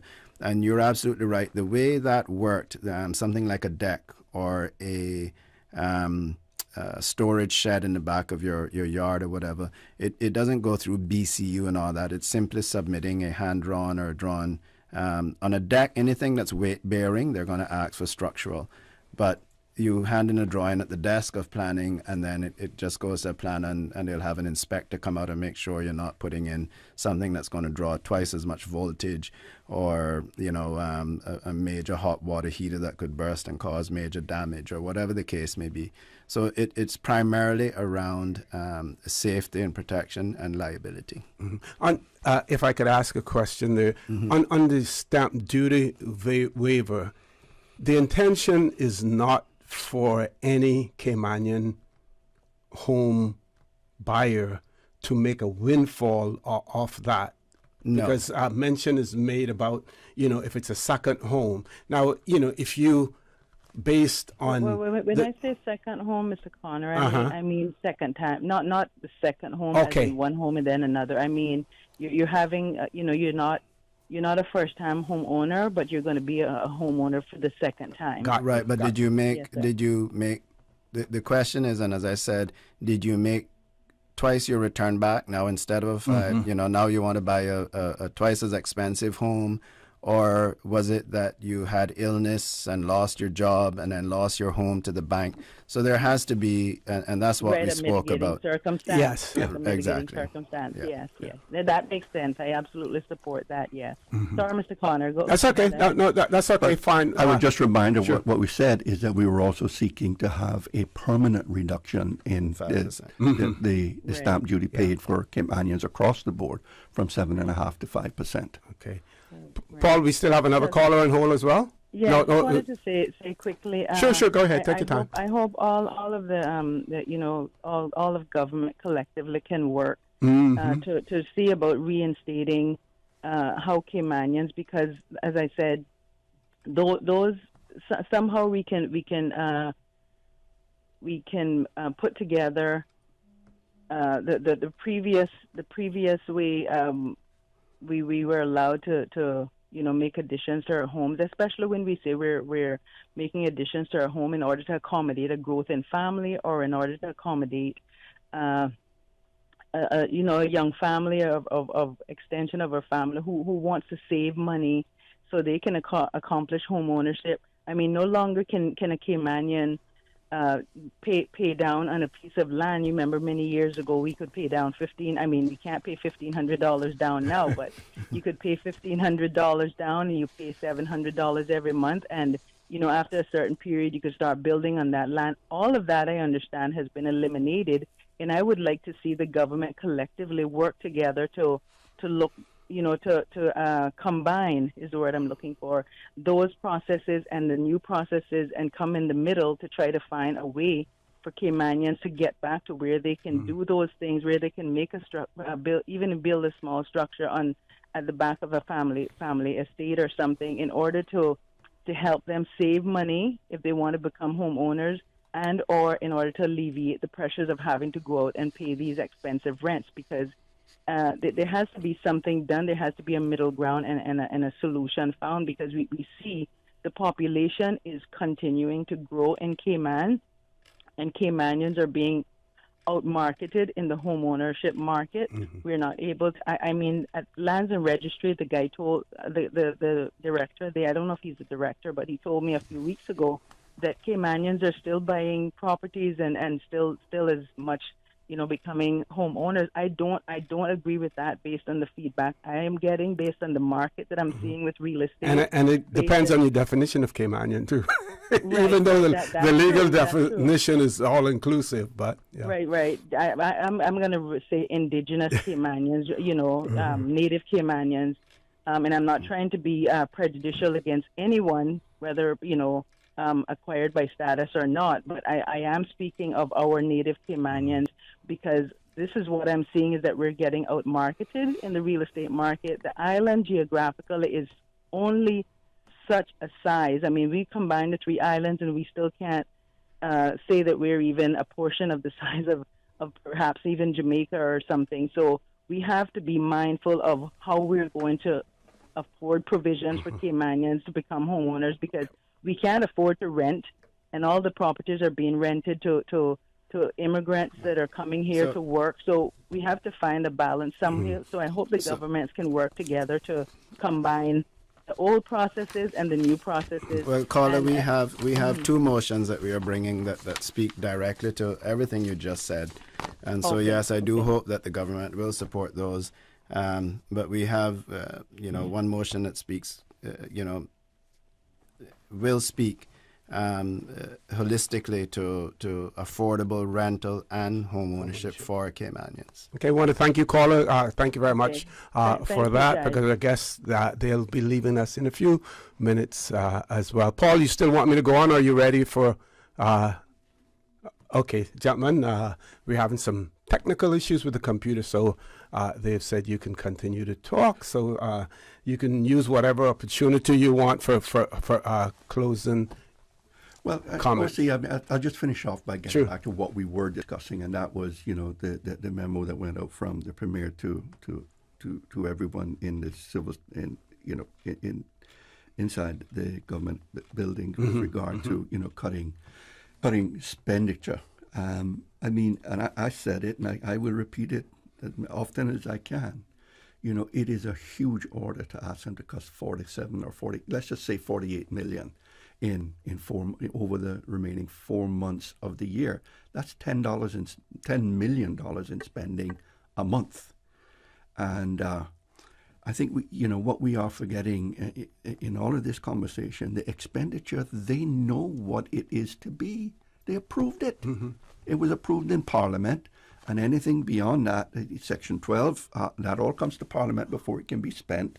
And then you have the Section 11.5s, which Cabinet can approve, and then it comes down to the House at a later point for ratification and approval. But so they know what the spending is supposed to be. So I mean, what's driving the reason to have to limit or to cut the spending? And the only other side of the equation you can look at is the revenue. And that is what I say, and I think that this is indicative of, is that the forecasts, their revenue forecasts are seriously in doubt, because they were represented a revised forecast of just over $1 billion in revenue for 2023 when they came with the SPS in May. They certainly were surprised. It was a surprise. It was $1.037 billion in revenue. So my belief is that they continue to spend as they have, but that the revenue trends are in doubt. That's how I read it in what they have said. And we've always been stressing from day one. They all seem to be pushing to get their piece of the pie, and it's my way or no way at all, and everybody just clamoring for their own piece, and there really isn't very much cohesiveness and effort to work together to get to an agreeable budget. And we said all along, everybody can't have what they want. There's only so much, and they all are going to have to find a way to come together and agree this budget if we're going to get down to the House in the time frame that it will be required for it to be considered by Parliament and approved by January 1st. And I mean, we've been ignored, and the Premier put it down to we were just politicking. And I said publicly, it's not politicking. We know it. We've been there. We've done it. We know what it takes, and we know the hard issues that have to be done and discussions that need to take place when you are setting the budget, and you have a fixed number that you must try to make everybody happy with. So it takes a lot of effort, and the fact that we made it through two very tough terms, because when we first came into power in 2013, we were just coming out of the financial crisis, and then ended it with COVID. And our budget was being controlled and had to be approved by the UK government. Absolutely. And after the second budget, the UK said, okay, you guys have demonstrated that you have the ability to manage your finances. You no longer need to seek our approval. Yeah, we did that. We forced ourselves to comply with the framework for fiscal responsibility. We set a 5-year target, but we accomplished it in 3. Well, I saw something in the BVI news yesterday, and they're going to the UK to review and to adjust their fiscal management. They don't. We call ours the FFR. Yeah. They call theirs something else.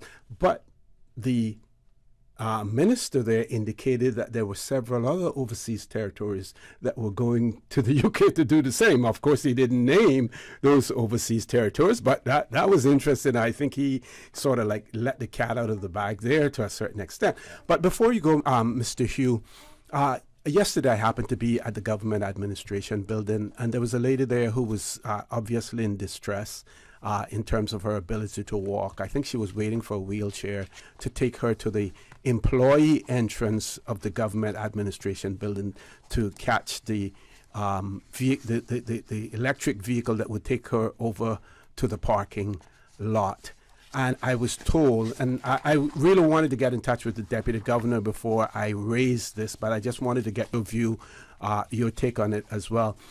I was told that you no longer were being dropped off in the front of the government administration building. The vehicle no longer came there. It was to the employee side. So if you had any sort of disability, you still had to find your way to the entrance of the building.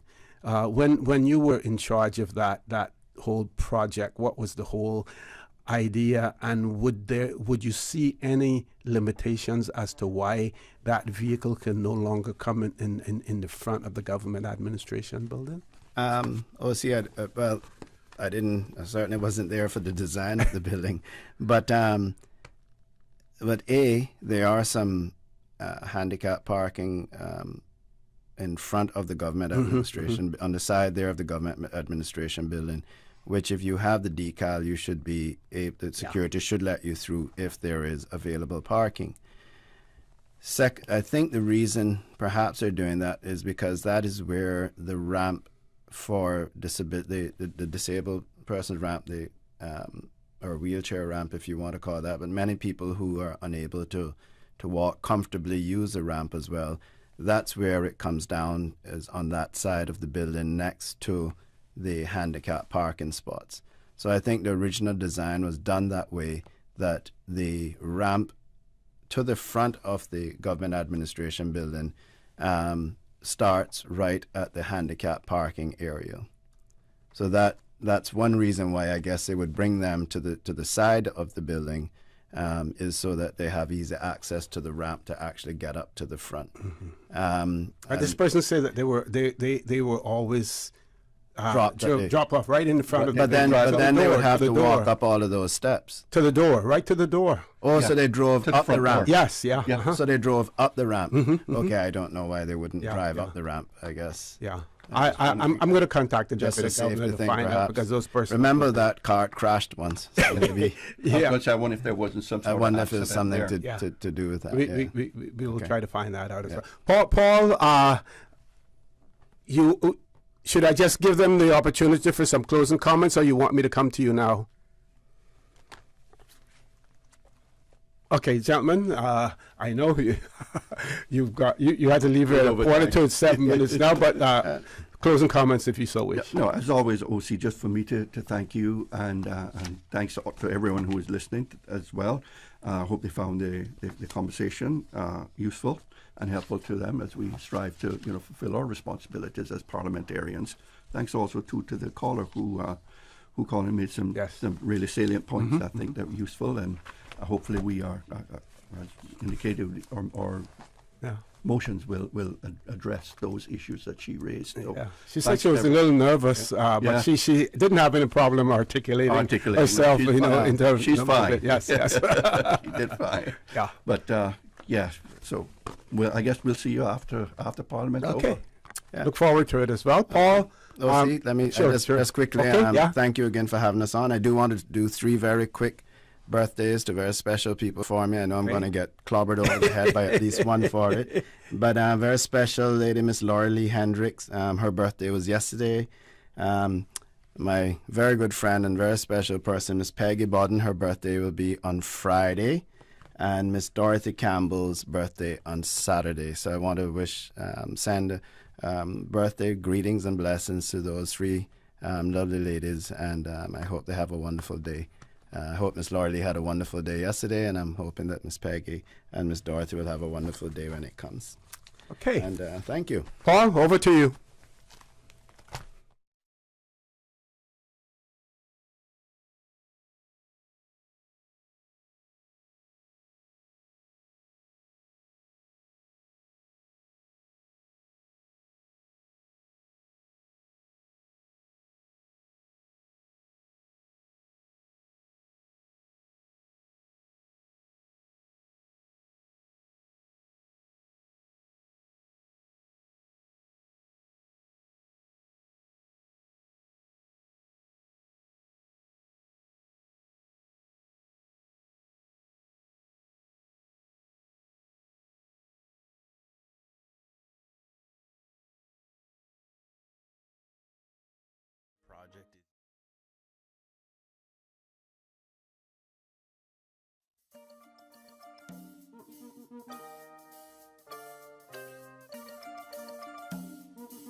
Can you hear a distant drum bouncing on the laughter of a melody? Yeah, yeah. And does the rhythm tell you come, come, come, come? Does your spirit do a dance to this symphony? Yeah, yeah. Does it tell you that your heart is a fire? Oh yeah. And does it tell you that your pain is a liar? Oh yeah. Does it wash away all your unlovely? Well, are you ready for a brand new discovery? Calypso, Calypso, Calypso music. Yeah, yeah. Calypso, Calypso, Calypso music. Singing, oh yeah, yeah, oh yeah, yeah, oh yeah, Calypso. Singing, oh yeah, yeah, oh yeah, yeah, oh yeah, Calypso. I say that I am the seed of the growling tiger now. I got to sing, oh yeah, yeah, oh yeah, yeah, oh yeah, Calypso.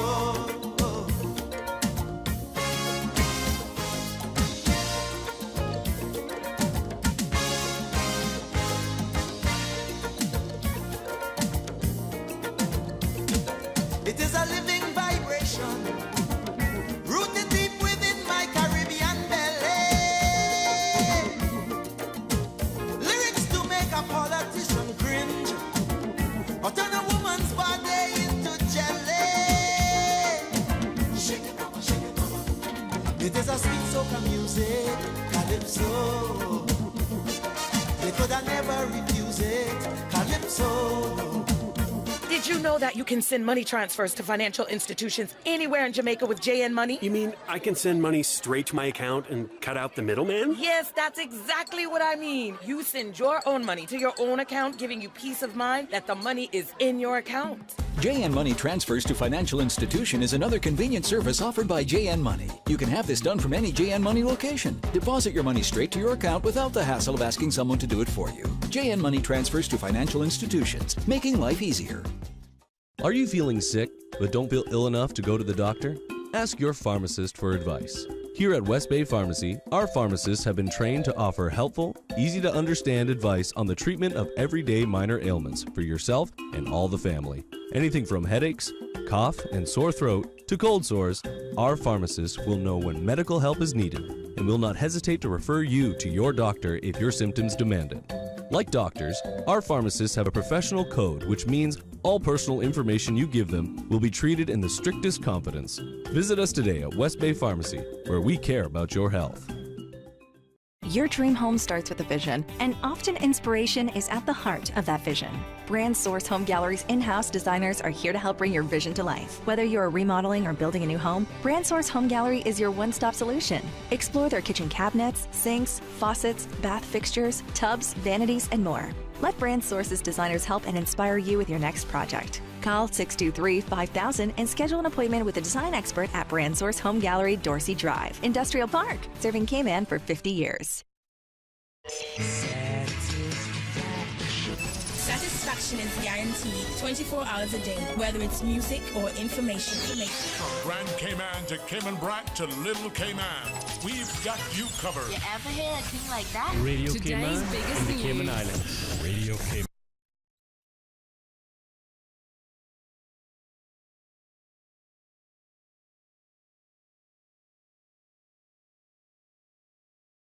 Introducing Digicel's all-new prepaid plans. Packed with more any-use data than ever before. Entertainment data for the apps you love, like Netflix, Spotify, YouTube, and TikTok. Plus, endless social data for Snapchat, WhatsApp, Instagram, Facebook, and Twitter. So you're always in the know. Stay connected. Stay entertained with Digicell's new prepaid plans. Activate in the My Digicel app today. Digicel. Better connected.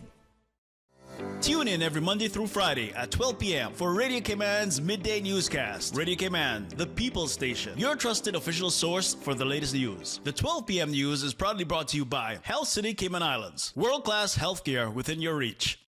You know, as a little girl, I dreamt of traveling to faraway places and foreign lands. I tell you what though, no more dreaming. This summer, I go in flying with Cayman Airways. How blessed are we in the Cayman Islands to have a very own national airline? Girl, you can fly to so many international destinations without the hassle of connecting flights. On top of Jamaica, Cuba, and Honduras, you got non-stop flights from Cayman to New York, Miami, Tampa, and even Denver, Los Angeles, and now Panama. Going to be a little cafe con leche and Hollywood Squares for this old gal this summer. Make your travel dreams come true with Cayman Airways, offering non-stop flights for non-stop adventures in Panama, LA, and many more places in between. For details and to book, call 949-2311, contact a travel agent, or visit CaymanAirways.com. For the record, with Orrett Connor. Initiating system. For information that matter. For the record, with Orrett Connor. Continues right now on Radio Cayman. Good morning. Welcome back to For the Record. I will be going off the air now. I have a 10 o'clock meeting as well. But I just want to apologize to our listeners and our viewers. We did have some technical difficulties this morning, and do apologize to you. We just urge you to continue to support your radio station, Radio Cayman. Join Sterling Dwayne Banks at 12:15 for Talk Today. I will be back, God's willing, on Friday as well. So have a great day. And as usual, we ask the good Lord to bless these three beautiful, wonderful Cayman Islands. From district to district, moving through the waters to Cayman Brac and Little Cayman. Your station, your voice. All things Cayman.